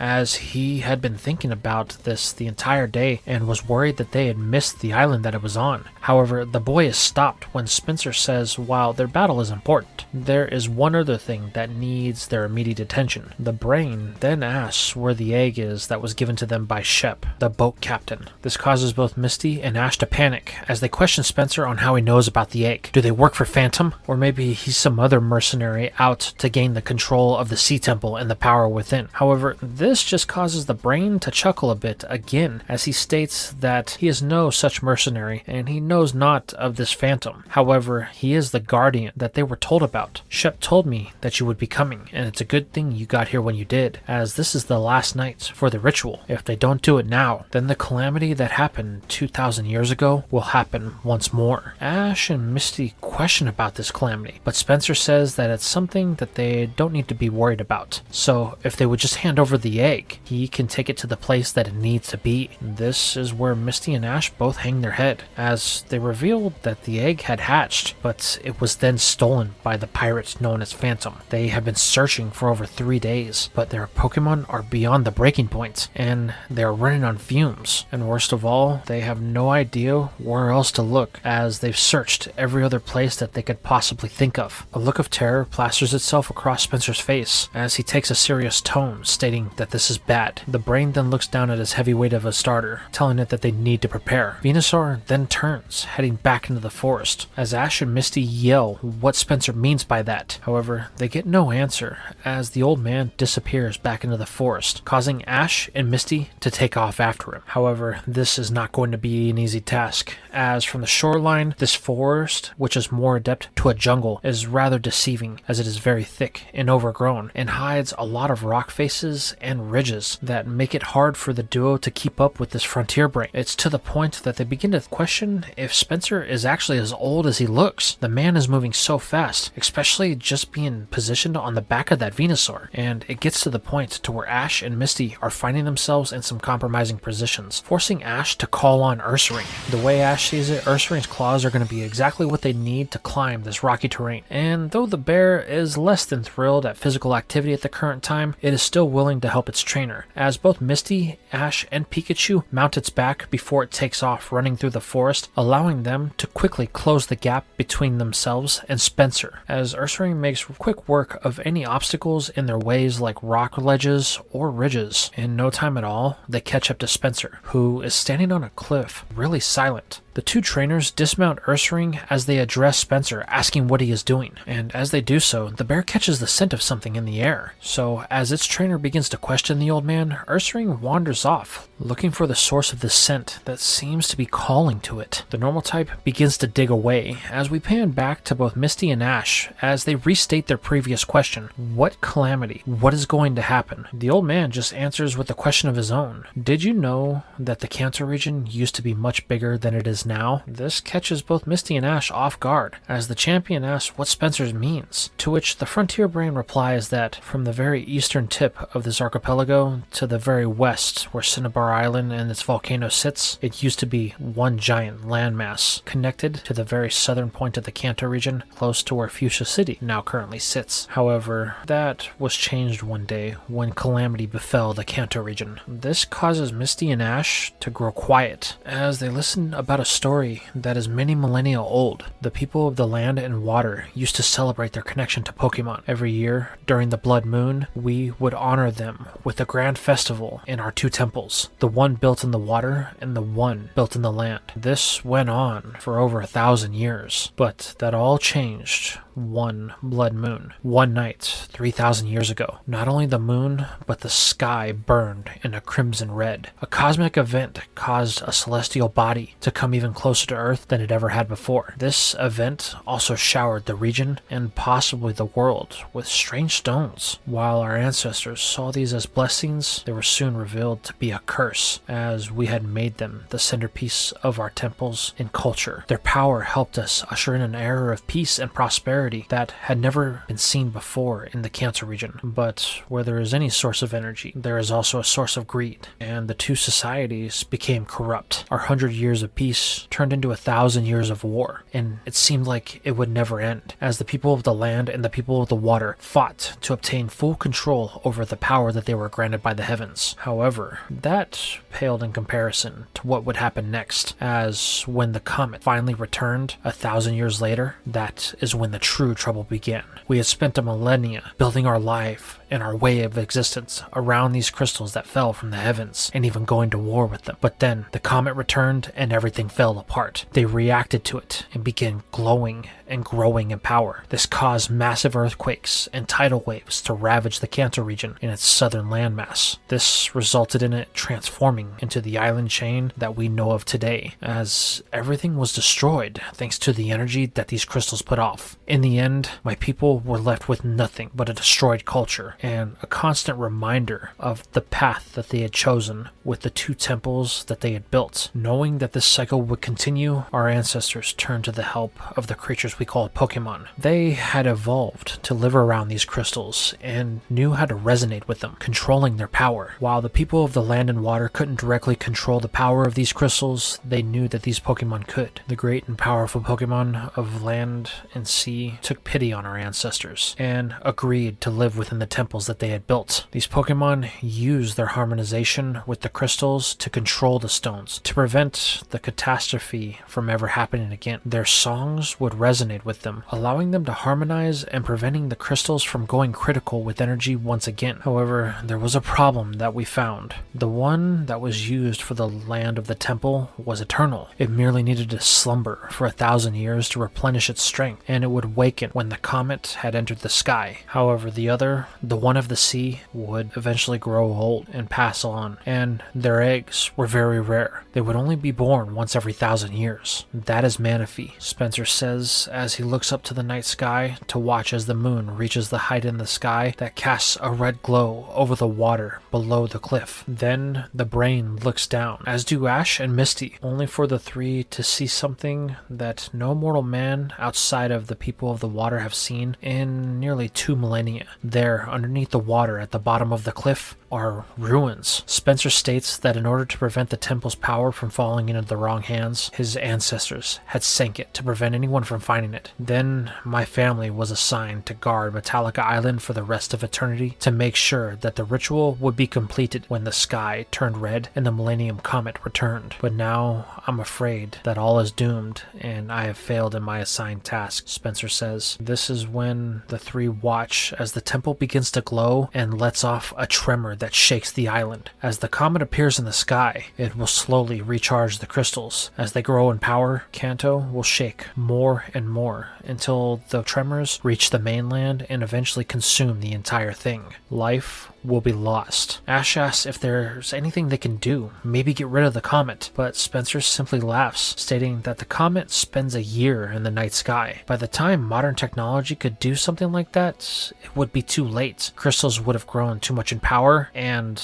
the region and possibly the world would be lost anyway. Misty then questions out of fear if there's anything that they can do to stop it. However, the old man states, outside of finding Manaphy, there isn't. I'm afraid that certain doom is on the horizon, and there's nothing we can do about it. This causes the duo to hang their heads, and Misty begins to cry as she genuinely misses the mythical. However, it's in this moment that Misty can feel something, a heartbeat, like a pulsating in her chest. Is that my own heart, she thinks? No, it's not, because I can hear it in my mind, in my thoughts. I can feel it in every fiber of my being. No, it can't be. However, as the redhead tries to brush it off, almost like clockwork, from the water down below bursts Manaphy as it cries its name, only to land in the arms of Misty, excited to see her. This causes both Ash and Spencer to look at Misty completely puzzled. Wait, I thought you said it was captured, the brain responds. However, as he finishes the sentence, they are attacked from out of the shadows by a Polyrath with an ice punch that is so powerful it freezes both Spencer and Venusaur in place. Following the water type, Phantom appears, and Polyrath begins to attack the kids. You're right, I did capture it, the crusty old pirate says. However, that was only ever temporary, as its true purpose was to lead me to the Sea Temple. Phantom then looks over the cliffside to think it was here in plain view all along, the power that I have sought for so long. The crusty old pirate then turns to Spencer, as the only thing not frozen on the brain is his head. What was it that the legend stated? Only its presence shall be known to its guardian. Well, it seems that you certainly did fail in that, Phantom says, as he orders Chatot to go grab Manaphy. The bird does this loyally, repeating the commands of its master as it swoops in under the distraction of Polyrath attacking both Ash and Misty to nab Manaphy and return it to Phantom's arms. Hey,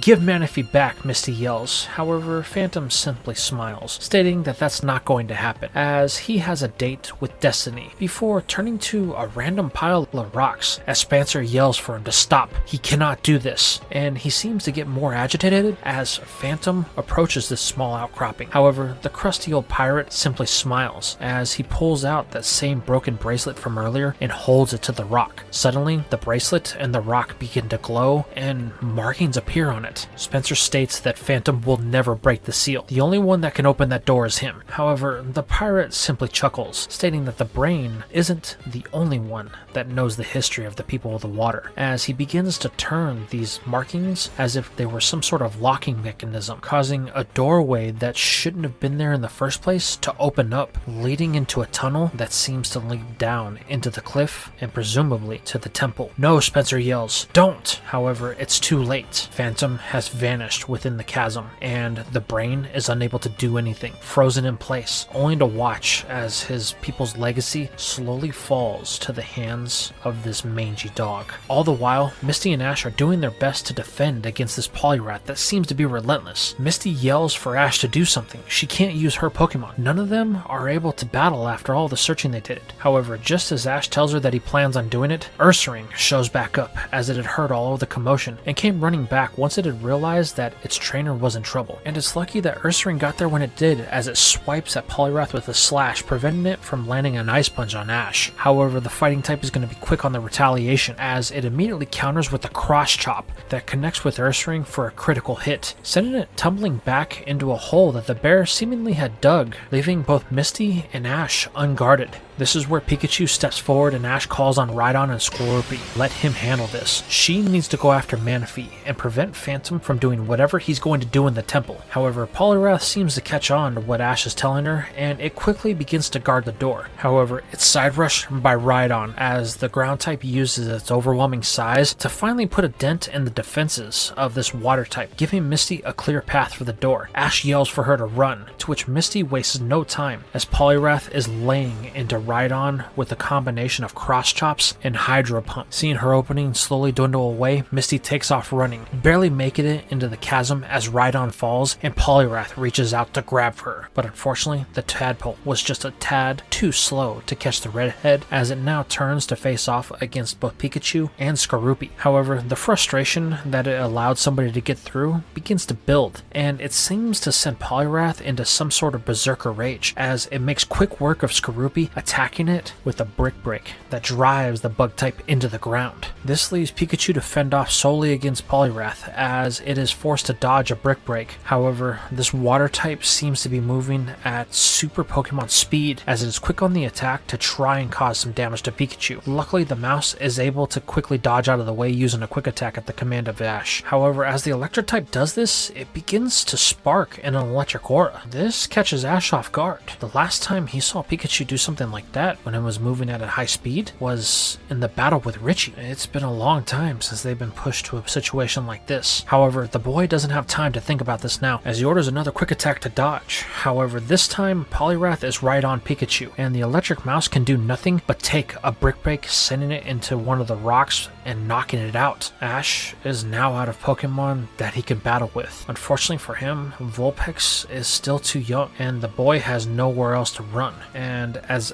Polyrath begins to walk towards Ash to finish the ice punch that it had initially started, the island slowly begins to shake and quake little by little with each one of the water type steps. However, as the seemingly manic tadpole closes in on Ash, it stopped dead in its tracks when a brilliant white light emerges from the hole that Ursaring had dug, and then the light begins to glow in the red of the blood moon. Wait, what is going on here? Ash yells. This is where Spencer chimes in. Ash, you're Ursaring. It's evolving. Wait, Ursaring can evolve, the boy says, to which he doesn't really have any time to get an answer from the brain as the light subsides and mist begins to permeate the area from the ocean as a cool breeze begins to waft over a cliffside. From within the hole, a deep growling can be heard. The tone of this is so terrifying that it even has Ash beginning to shake. Then, from within the depression, steps something that Ash has never seen before. Pulling out his Pokédex, Ash learns that this is known as an Ursaluna, the evolved form of Ursaring. However, it's not just any Ursaluna. It's an Ursaluna that only appears when there is a blood moon in the sky, as this is known as Blood Moon Ursaluna. In some regions far away, it's known as the Blood Moon Beast, and the newly evolved Mon proves just why it has that nickname, as its eyes begin to glow the same color of the moon, and without a command from its trainer, it begins to engage in battle with Polyrath. Before, the ravenous tadpole was able to make quick work of Ursaring, but this new evolved form, this more rabid, bloodthirsty beast, proves to be too much for the water type to take, and Ursaluna makes quick work of it by using a move that is called the namesake of the night, Blood Moon, dropping the tadpole at its feet before letting out a ravenous victory cry. Ash is left speechless for a moment as he looks on with Ursaluna standing victorious over Polyrath. However, the boy quickly comes to his senses as he begins to question, Ursaluna,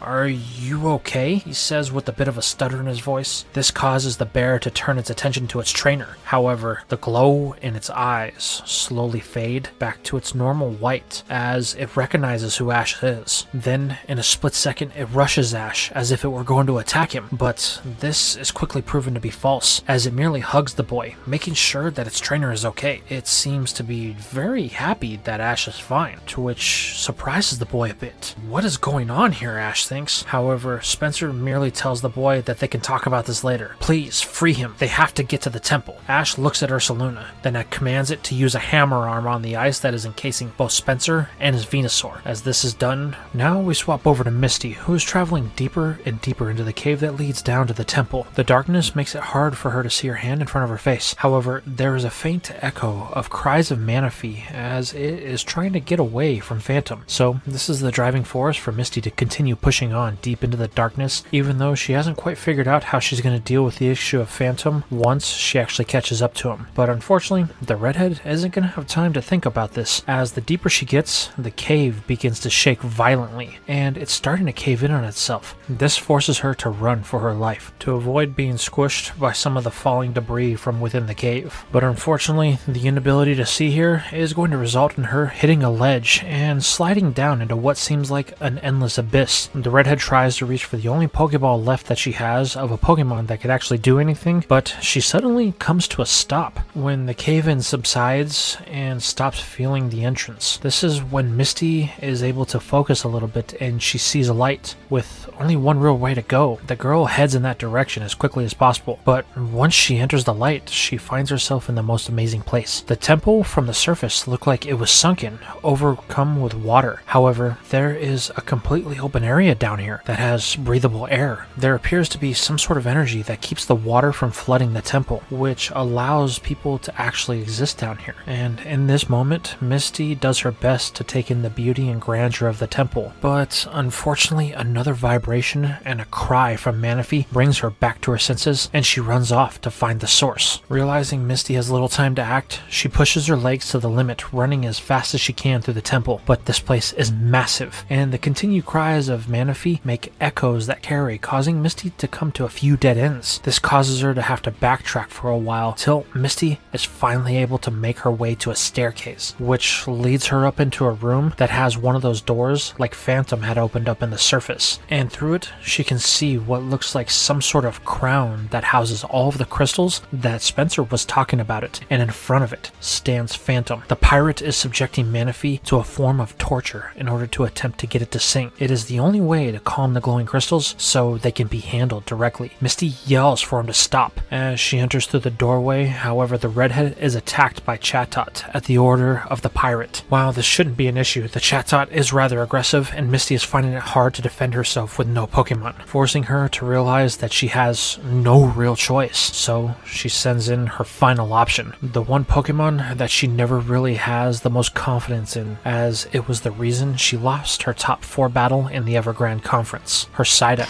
As the yellow fowl emerges from its ball, it just lets out a simple, clueless sigh, causing everyone to stop as Phantom begins to laugh at it, with Chatot mimicking its owner's cries of complete and total disbelief. This gets Misty to feel a little bit embarrassed in the moment, but this is only a momentary thing, as she realizes that Psyduck will be of no help due to the fact that Chatot has basically begun bullying the duck by using its claws and its beak and scratching and pecking at it as best it can, as Psyduck runs around in a panic frenzy trying to escape the bird, only to run face first into a wall and be hit with another set of attacks from Chatot. While Misty is embarrassed by the situation, at least Psyduck provides a bit of a distraction from Chatot, as she's able to redirect her whole attention on Phantom and Manaphy, who by now the pirate has continued its torture of the mythical. The cries of pain from it are heartbreaking as Misty does her best to try and stop Phantom herself, but the old sea dog seems to have superhuman strength, knocking her aside each time Misty tries to get up and interfere with his methods. But it's no use. Manaphy simply cries louder and louder as the temple begins to shake more and more violently, with Phantom commanding that it stop this incessant crying and begin to sing its song to calm the crystals. But unfortunately, this yelling and torture from the pirate is to no avail, as the shaking of the temple intensifies so bad that it can be felt as far away as Fuchsia City. Misty can do nothing but try to plead to the humanity of Phantom. However, the pirate simply laughs and smiles, stating that he lost that silly notion long ago. The only thing that he has left is desire. But there is also another emotion present, as the pirate is now beginning to grow frustrated and raises his hand to strike Manaphy one final time in an attempt to get it to stop this incessant whining. However, the salty sea dog stops inches from the mythical's head, as there seems to be some unseen force holding him in place. As a matter of fact, everyone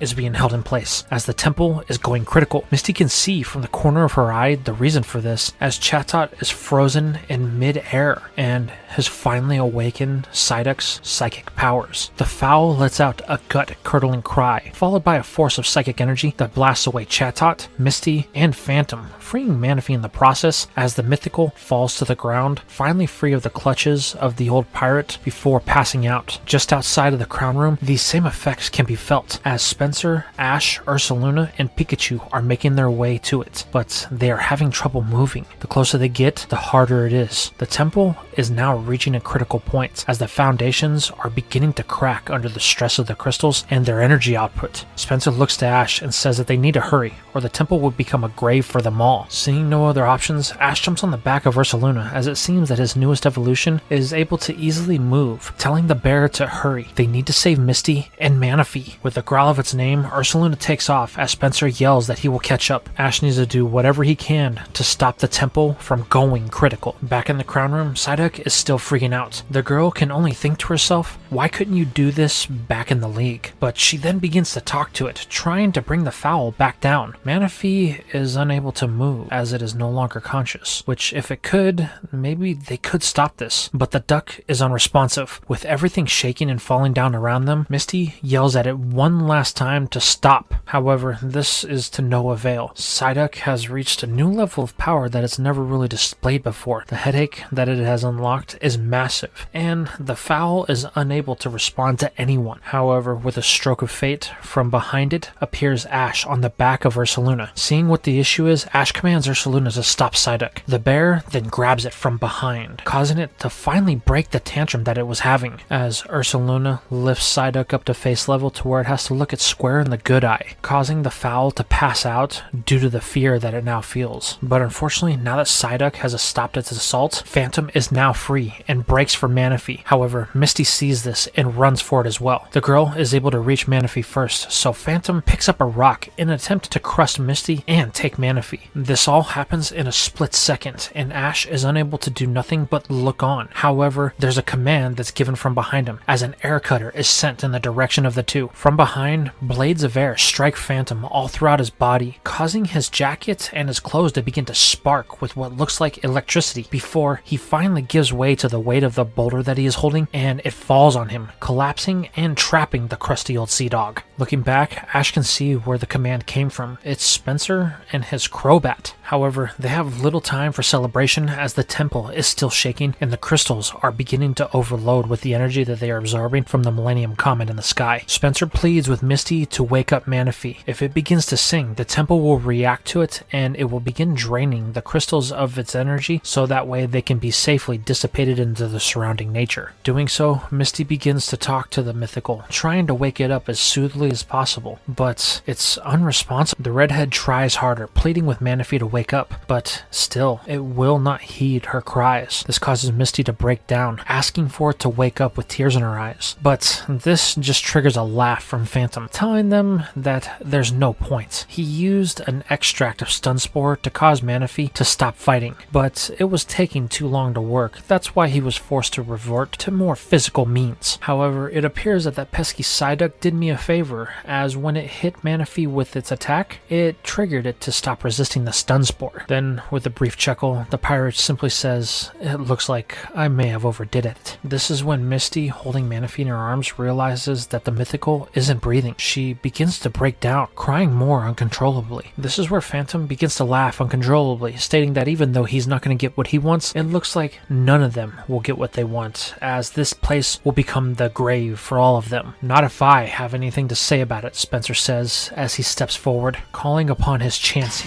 The normal type pops from its ball, and the Frontier Brain orders Chansey to use a move called Heal Bell. As the temple shakes, Chansey begins to sing a soothing song and glow in a healing aura as if it was transferring some of its own life energy to Manaphy. Though it looks like this takes a lot out of the normal type, it's enough to get rid of the Stun Spore, allowing Manaphy to breathe once more. However, it is still weak, and they don't know if it's going to be able to wake up. But this is when Chansey pulls Manaphy from Misty's arms, much to the objections of the redhead. However, Spencer just tells Misty to watch as Chansey begins to use Heal Bell once more, causing Manaphy to finally open its eyes. Then, as if it were presenting the prince a gift, pulls the egg from its pouch and cracks it, handing it to the mythical so that Manaphy can eat the nutrients from within it. This allows the water type to fully recover and regain its health, allowing it to fully awaken. At first, its response is to run to Misty, as it's glad to see the redheaded again. However, as it jumps into the trainer's arms, Misty tells Manaphy to look around. The temple is falling apart, and it's the only one that can save it, so she pleads with it to sing its song once more to stop the destruction of the temple, to stop the destruction of its home. Looking around, Manaphy begins to clue in to what Misty is talking about. So,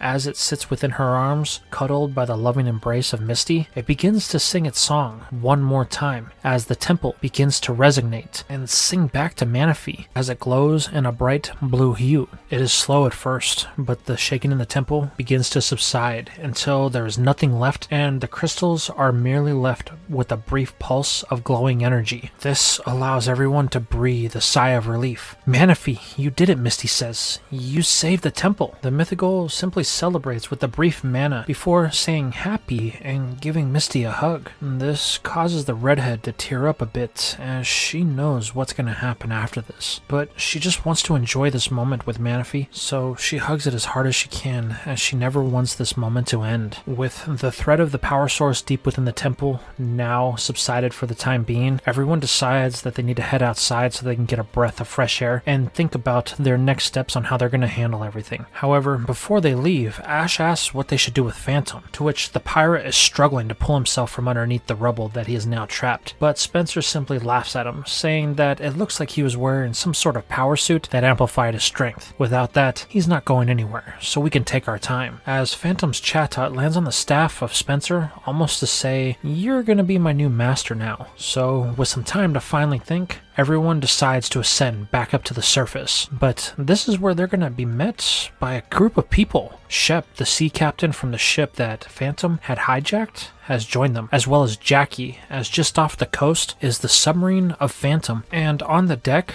it looks like there are a bunch of different Pokemon Rangers, as they've seemed to taken capture of all of the cronies that worked for Phantom. And then the last person that meets them is someone that Ash wasn't expecting to see, which is the president of the Battle Frontier, Scott. He has made his way here, as he wasn't expecting Ash to be here so soon, but it looks like the boy got here before he did. This is where everybody finds out what exactly had happened, to which Spencer, Ash, and Misty all begin to explain everything, to which Jackie asks where Phantom currently is. Spencer points into the doorway of the cave that leads down into the temple. He should be down there trapped under some rubble, but I don't think he's going anywhere. Knowing that he needs to secure Phantom as quickly as possible, Jackie takes off into the cave in order to complete this mission so that way he can finally get some rest and relaxation. After all, he's been on this for a few months now, and he just wants it to finally be over. So as the Pokemon Ranger heads down to capture Phantom, we shift perspective to Misty, who is standing at the cliffside that looks over the temple, as she knows that it's coming due to the point to where she is going to have to say goodbye to Manaphy, as it's going to have to remain inside of the temple in order to keep its song going to calm the crystals during the time that the Millennium Comet is in the sky. This is where she's joined by Spencer, as the Frontier Brain tells her that she's going to have to let Manaphy go. Reluctantly, Misty says she knows, but she asks if she can at least have until sunrise. Looking out over the cliff down to the temple, Spencer thinks about this request for a moment. However, he turns and says that it should be fine, as the vibrations have subsided for the time being, but she's going to have to say goodbye either at first light or at first tremor, whichever comes first. Smiling, Misty says thank you, as even though their time is short, at least they have a little bit left. This is where we cut over to Ash, Pikachu, and Ursaluna, who are sitting under the light of the red moon, as the beast is snacking on one of Chansey's eggs to regain its strength. This is where Scott talks to Ash, saying that it looks like they've had quite the adventure, to which Ash responds, "You have no idea. My Ursaring evolved, and he didn't even know that it could do that." But this is where Spencer cuts off the boy, telling Ash that it's because of the location that he's in. Your Ursaring evolving into Ursaluna and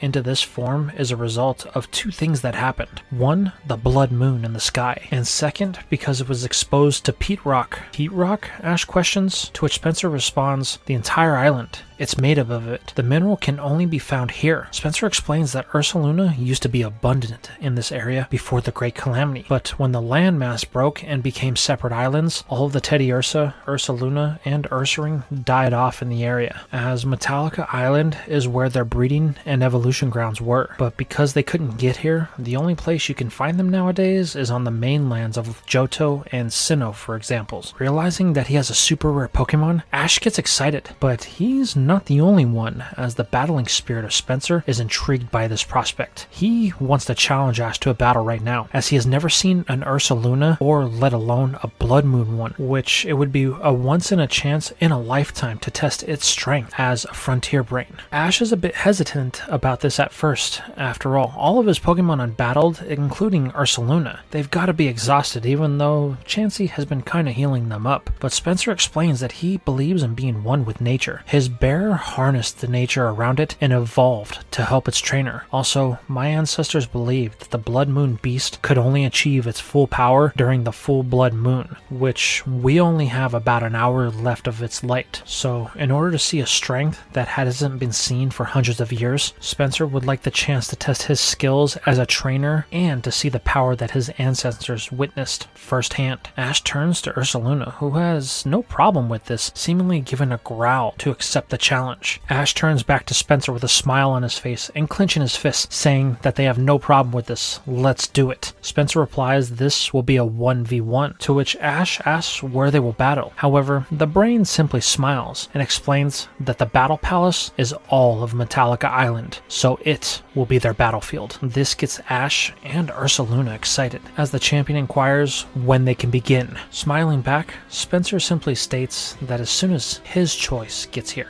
Judging by the flow of the wind, it won't be long, causing Scott to smile and Ash to look on a bit puzzled. As this is happening, we move over to Misty and Manaphy as they are sitting on the ledge that looks over the temple. She is explaining that she's gonna have to go away. Manaphy will be needed in the temple as its master. At first, the prince doesn't understand and thinks that this is just a game with Misty, but the redhead's tears begin to convince it otherwise when Misty begins to cry, as she doesn't want to part with it. But Misty knows that there is responsibility within the world, stating so to Manaphy. It has a big role and it must play its part. And even though they've grown to attach to each other and she has grown attached to Manaphy, the redhead cannot stand in the way of the prince's destiny. This statement causes them to begin to cry together. However, this is short-lived as an intense monsoon hits them as something runs by them over the water using the fog to hide itself. Misty knows immediately what that is and tells Manaphy they should go. The redhead can feel it. Ash is going to have his frontier battle right now. This could be one last fun thing that the two can do together before they are forced to say their goodbyes. So the redhead picks up the prince and she runs over to where Ash is standing across from Spencer with Scott patiently waiting for this new arrival. However, they're not going to have to wait long as the wind kicks up and the fog rolls in thicker. Spencer smiles, saying it's here, but Ash doesn't see anything, asking the old man if he's sure. But his question is going to get answered quickly as from within the fog, a shadow appears next to the brain before a deep growl can be heard that triggers Ursaluna to growl back. From within the haze steps out Suicune. Ash is surprised. Spencer, you have a legendary Pokemon? To which the Frontier Brain simply smiles, stating, I wouldn't say I own Suicune, as I've never actually captured it, but it and I have battled together several times within the past, and whenever I need it for an intense situation, it always comes when I call, and it's one to want to test its power against other powerful opponents, and I figure that this is the perfect chance to battle a beast that only appears once in a millennia. That statement gets Ash's blood boiling as Spencer asks if the boy is ready, to which Ash nods, stating that he has never been more ready for a battle in his life, to which Spencer says good, before him and Suicune take off into the jungles of Metallica Island, causing Ash and Ursaluna to give pursuit. This leaves Misty, Scott, and Manaphy standing there. However, this isn't going to be for long, as Scott tells the redhead that they need to go. Let's get in this balloon so that way we can watch the battle from the air. As the two take off, the first clash between Suicune and Ursaluna comes to a head, as the water type lets loose with a gust to combat Blood Moon. The two moons appear to be even. However, Spencer isn't going to let Ursaluna outclass Suicune, calling for a blizzard, which is able to engulf Ash's newest evolution, causing it to take a knee.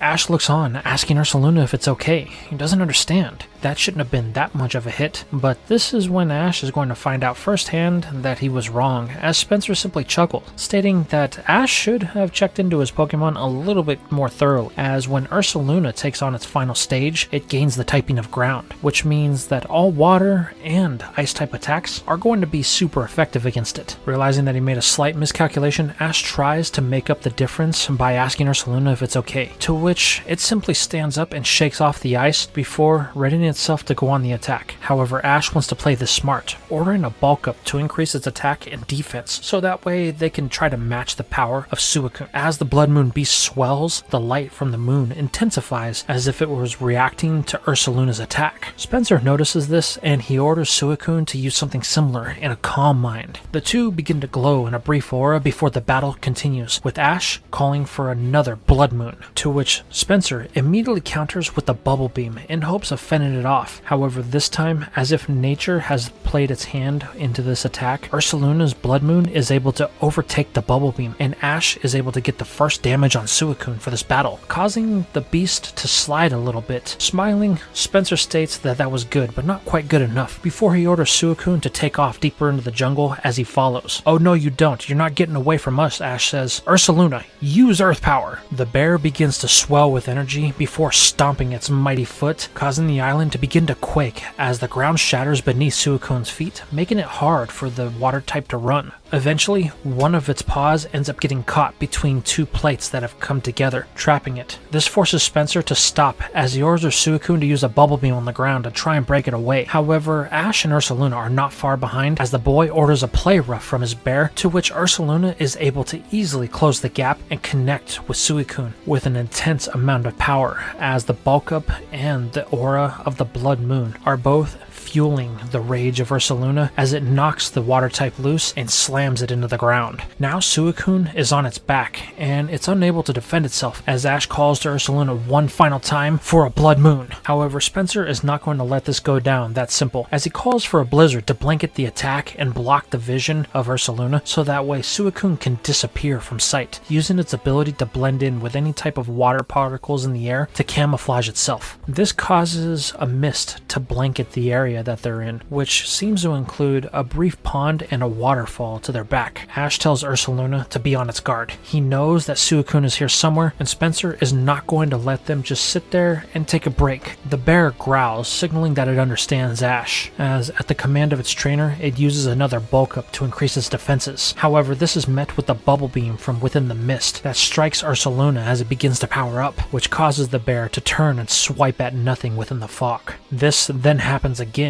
as it's hit with another bubble beam from the broadside, causing more damage to Ursaluna. Knowing that things are beginning to stack up, Ash begins to formulate a plan on how he's going to be able to close this battle out, but he's going to have to play a high-risk, high-reward game here. The boy then tells Ursaluna to use an earth power. He wants it to put as much force in it as it possibly can. However, from within the fog, Spencer states that's not going to work. Suicune is able to mask its presence, and you won't be able to strike it. However, Ash smiles. That's not the intention of this, as Ursaring slams its massive foot down on the ground once again with enough force that it blows away all of the fog within the area, revealing Suicune, as it was using the pool to try and protect itself from the earth power. However, this is of little consequence, as Ash immediately orders another Blood Moon to be blasted at Suicune. Spencer does his best to counter, calling for a blizzard from his beast, but unfortunately, it appears that the two have become even as they struggle to gain supremacy in this battle of energy. But this is when Ash tells her to make its way into the water, close the gap between it and Suicune. This forces the water type to begin to back up at its trainer's command, thinking that there's no way Ursaluna will trek into the water. However, they were both wrong in this estimate, as the bear begins to wade into the pool as it closes the gap between Suicune, and this is where Spencer realizes what Ash was after, as his legendary has nowhere to run from the Blood Moon beast. It's now going to come down to who has more power, to which Ash orders Ursaluna to break the Blood Moon and use a play rough. The bear does so, taking the blizzard point blank, only to push through and slam Suicune's head into the rock wall behind the waterfall, bringing this battle to an end as he knocks out the legendary. From above, Misty, Scott, and Manaphy have all watched on, as the president of the Battle Frontier states that her friend is quite impressive. He wasn't expecting Ash to beat Spencer so easily. However, this is completely a blur to Misty, as she's just enjoying her time with Manaphy, as the president begins to set the balloon down to join Spencer and Ash. A few moments later, the Frontier Brain and Ash stand across from each other with Ursaluna right behind him. The Brain states that he's impressed with the way Ash was able to handle Ursaluna. For a Pokemon that hasn't been seen in the Kanto region for nearly 2 millennia, you were able to master it in a short amount of time. I think you've earned this, Ash. This is the spirit symbol to show your victory here at the Battle Palace. The boy is overcome with excitement as he celebrates with Ursaluna. He can't believe it. His first victory in the Battle Frontier. It's exactly what he thought it would be. He got to battle a legendary Pokemon, and one of his Pokemon evolved into something that hasn't been seen in over 1,000 years. This is the experience that the champion was looking for. You can say that that boredom streak that he was on has finally been broken. However, this moment is going to be interrupted when the sun begins to break over the horizon and a brief tremor can be felt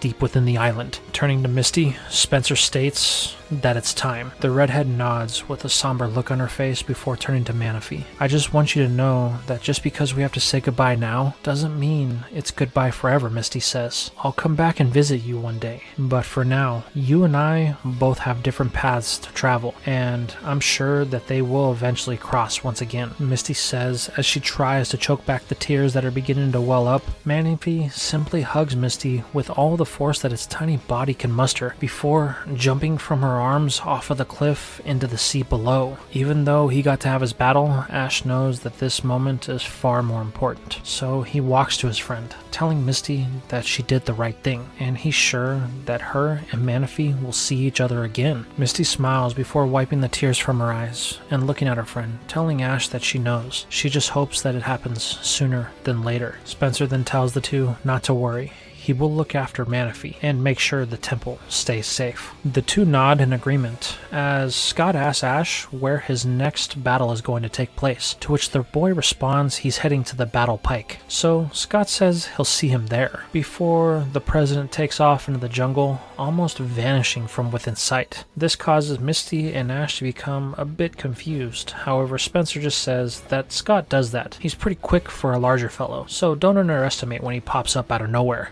This causes the two to laugh before they look out over the sunrise, ready for their next adventure. And this is where we are going to leave things for now. So tell me, how did you feel about this massive part into the battle frontier? What did you think about my spin on the Pokemon Ranger and the Temple of the Sea movie and how I tied it into the battle frontier, with Spencer being a member of the People of the Water, and the expansion that I added in the backstory about the Temple of the Sea? How about how Misty was handled in this part, and the fact that she was the one to bond with Manaphy, and the little bit of backstory we got about her time in Hoenn? What about all the stuff that's going on with Team Rocket? James is the new head. How did that happen? Or what about these things that he's got Jessie and Meowth looking for? And let's not forget that file that Jessie received, the one that has her mother's name on it. What exact information does James have on Jessie's mother that has been missing for so many years? And how about Ash's newest evolution in his Ursaluna? But not just any Ursaluna, the Blood Moon Ursaluna. Will it prove to be a powerful ally in his journey to conquer the battle frontier? And how about the first battle that Ash had with Spencer, and the fact that his Ursaluna went head to head with the Suicune?